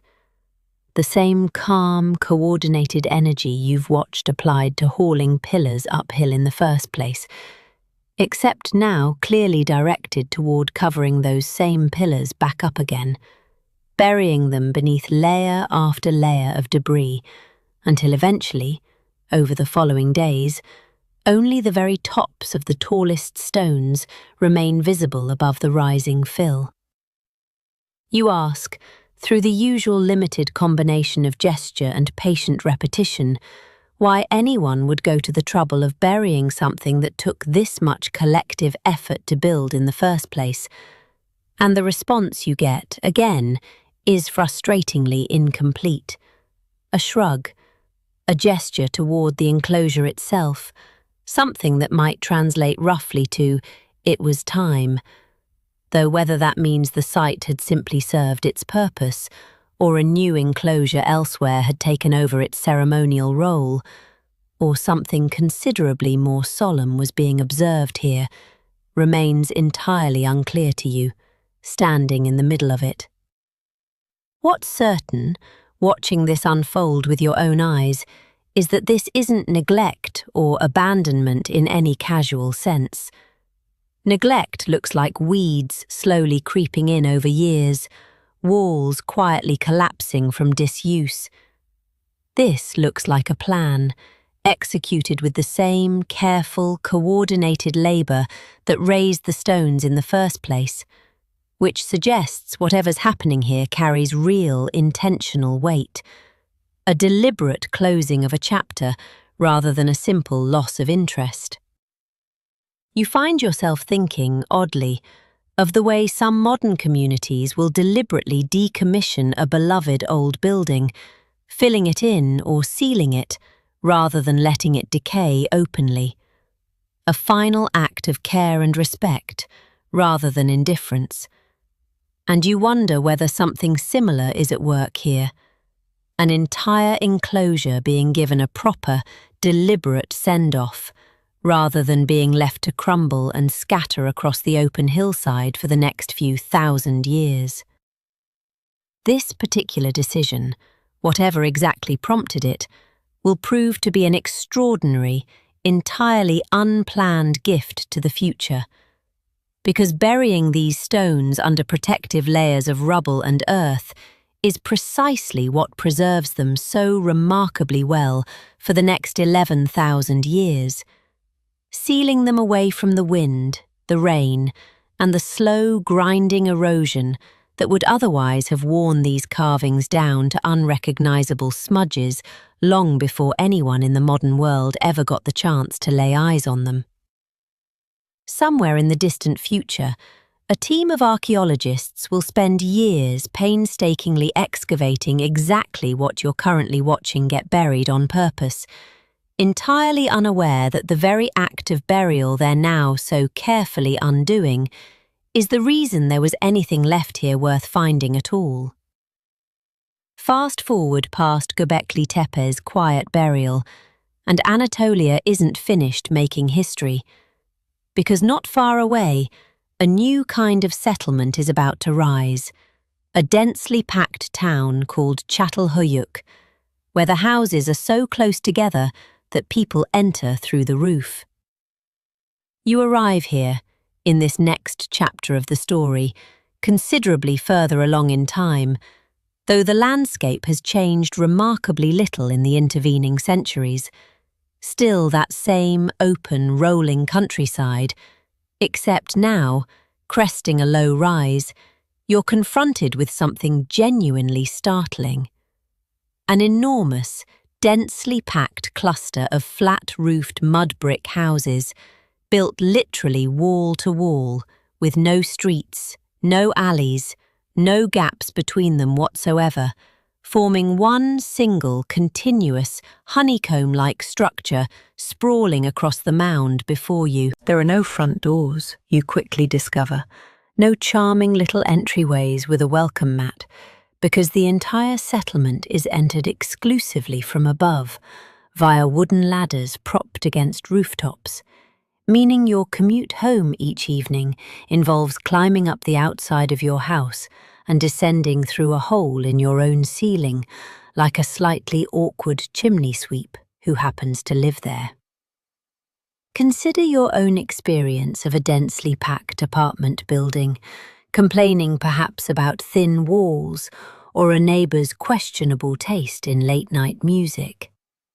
Here, the walls aren't just thin, they're often shared entirely between households, meaning your neighbour isn't merely on the other side of a wall. They are, in the most literal sense possible, built directly into the same continuous structure as you, and privacy, as a concept, appears to have been largely abandoned somewhere around the third or fourth house in this arrangement. Inside, the homes are surprisingly ordered. Plastered walls, raised platforms for sleeping and working, small hearths tucked into corners, and, in a detail that catches you completely off guard, the floors beneath these platforms are frequently used as burial spaces, meaning residents here quite literally sleep, eat, and go about their daily lives directly above the carefully interred remains of family members who came before them. An arrangement that manages to be both deeply intimate and, to your modern sensibilities, extremely difficult to fully process. The walls themselves are often decorated too, painted murals depicting hunting scenes and geometric patterns, and, in a detail that will particularly fascinate the archaeologists who eventually excavate this place, actual plastered bull skulls mounted directly into walls and platforms, horns and all, giving certain rooms the unmistakable, slightly alarming decor sensibility of a household with strong, unresolved opinions about cattle. You watch a woman navigate this roof-based commuting system with the effortless practiced ease of someone who has genuinely never known anything else, balancing a woven basket on one hip while descending a ladder into her own home with the casual confidence you might reserve for taking an elevator. And you realize, following behind her rather less gracefully, that an entire, dense, thriving community has organized itself here around a completely different set of assumptions than the ones baked into virtually every town you've ever lived in. No roads, because roads aren't needed when your front door is your roof. No house numbers, because navigation happens by walking directly across your neighbour's ceiling to reach your own. It's chaotic, communal, and genuinely ingenious in its own strange way. An entire settlement built less like a town in any sense you'd recognise, and more like a single, sprawling, continuous organism. Thousands of people packed together, connected literally at the walls and the floors, living quite literally on top of both their neighbours and their own ancestors. And somehow, against every instinct, your own sense of personal space is screaming at you right now, making the whole arrangement work remarkably well for well over 1,000 years. For thousands of years afterward, this entire monumental hillside sits quietly disguised as an unremarkable hump of earth, ploughed over by farmers who occasionally curse the annoying limestone chunks in their fields, entirely unaware they're dragging a plough across the roof of the world's oldest temple. You watch this happen, fast-forwarding now across an almost unthinkable stretch of centuries, as the great carved stone rings, so carefully filled in and sealed away, gradually vanish beneath their own protective blanket of rubble, dust, and wind-blown soil. The hilltop slowly reshaping itself into something that looks, to any casual passerby, like nothing more than an unremarkable rise in an otherwise ordinary stretch of farmland. Shepherds graze their flocks across it. Farmers plant crops in the thin soil, occasionally cursing when their plough catches on a stubborn chunk of limestone buried just beneath the surface, hauling the offending rock aside and thinking nothing further of it. Because why on earth would they, since, as far as anyone alive at this point knows, it's simply a rock, one among countless others scattered across a landscape that has never given up its secrets easily. Consider how many times you've walked past something genuinely significant in your own daily life without the faintest idea of its history. An old building repurposed so many times, its original use has been entirely forgotten. A street whose name commemorates an event nobody around you could actually explain if asked. Here, an entire community lives, farms, and raises children directly on top of what will eventually be recognized as one of the most important archaeological discoveries in human history, and not one of them has any reason whatsoever to suspect it, because the hill has done such a remarkably thorough job of disguising itself as thoroughly, magnificently boring. A survey team does eventually pass through the area decades before anyone properly understands what they're looking at, noting the scattered limestone fragments and a scattering of broken flint tools, tentatively concluding this must be the site of some unremarkable medieval graveyard, filing their notes away and moving on to more promising leads elsewhere. A conclusion that will stand largely unchallenged for the better part of 3 more decades. It takes a particular kind of stubborn, patient curiosity, the same trait, you suspect, that once convinced an entire hunter-gatherer society to haul multi-ton stones uphill for reasons nobody could fully articulate, to eventually look at this same unremarkable hill and suspect there might be something considerably older and stranger buried beneath it. When proper excavation finally begins in earnest, the first carved pillar tops emerging slowly from beneath centuries of packed rubble, the discovery rewrites, almost overnight, the entire accepted timeline of human civilization, pushing the invention of monumental architecture back thousands of years earlier than anyone had seriously proposed, forcing historians and archaeologists alike to quietly, sometimes grudgingly, reconsider everything they thought they understood about which came first: farming or faith, settlement or ceremony, bread or belief.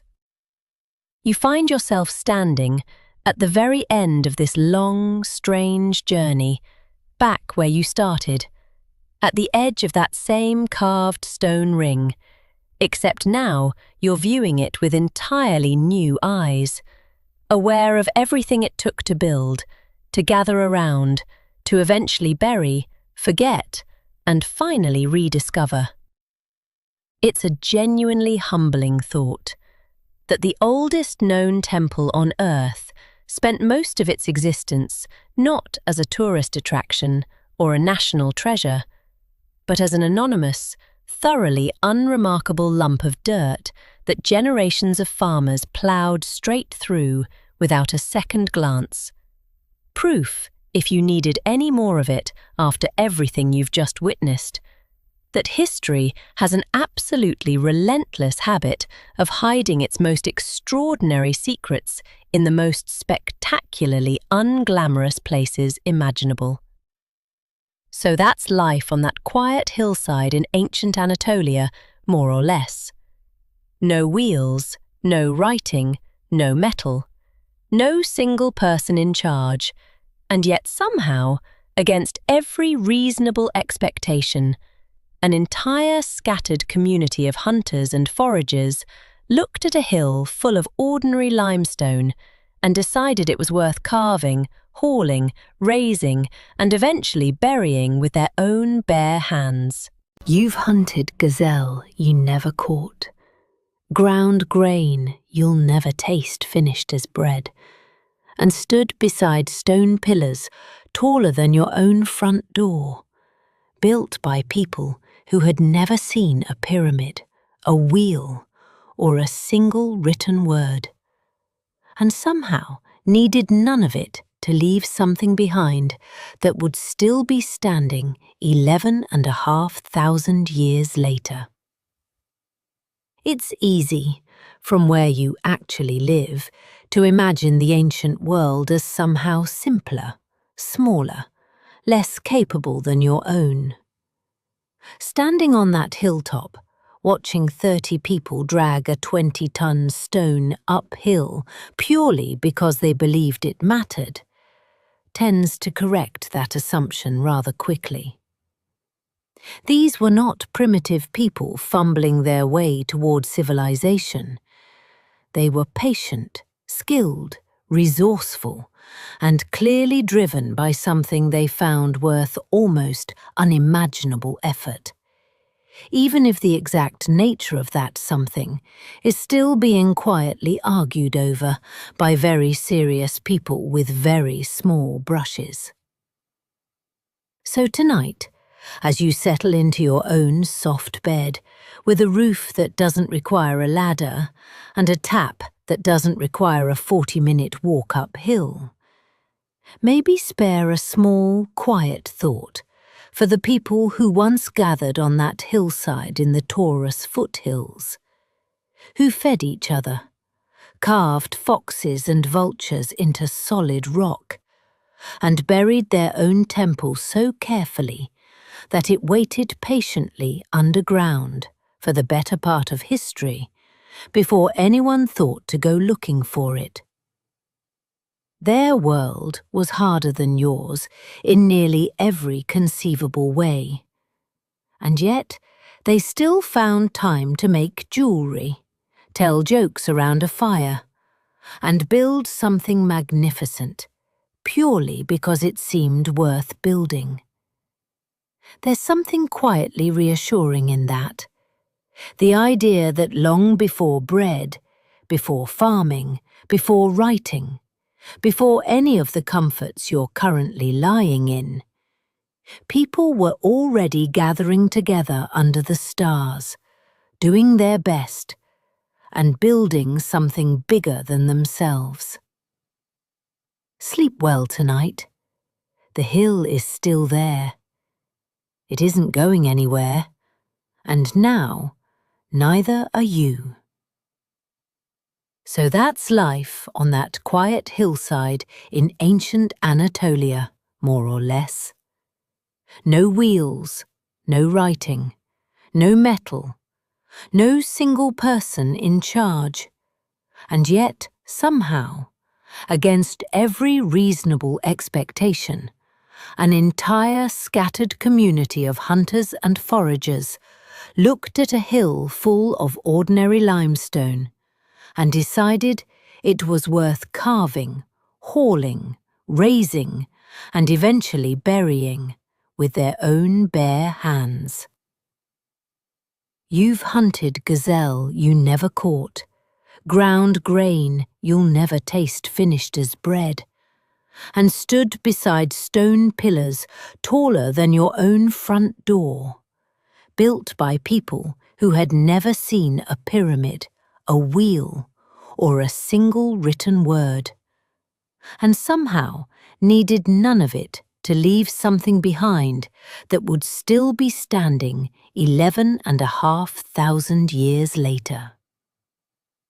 It's easy, from where you actually live, to imagine the ancient world as somehow simpler, smaller, less capable than your own.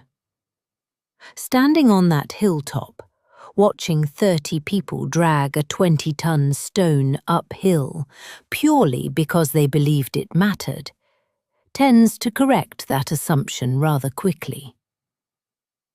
These were not primitive people fumbling their way towards civilization.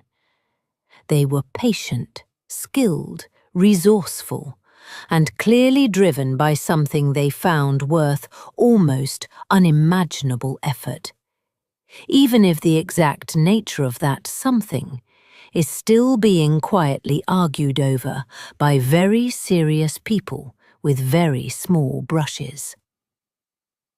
So tonight, as you settle into your own soft bed, with a roof that doesn't require a ladder and a tap that doesn't require a 40-minute walk uphill, maybe spare a small, quiet thought for the people who once gathered on that hillside in the Taurus foothills, who fed each other, carved foxes and vultures into solid rock, and buried their own temple so carefully that it waited patiently underground for the better part of history before anyone thought to go looking for it. Their world was harder than yours in nearly every conceivable way, and yet they still found time to make jewelry, tell jokes around a fire, and build something magnificent purely because it seemed worth building.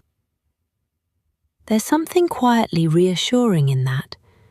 The idea that long before bread, before farming, before writing, before any of the comforts you're currently lying in, people were already gathering together under the stars, doing their best, and building something bigger than themselves. Sleep well tonight. The hill is still there. It isn't going anywhere. And now, neither are you.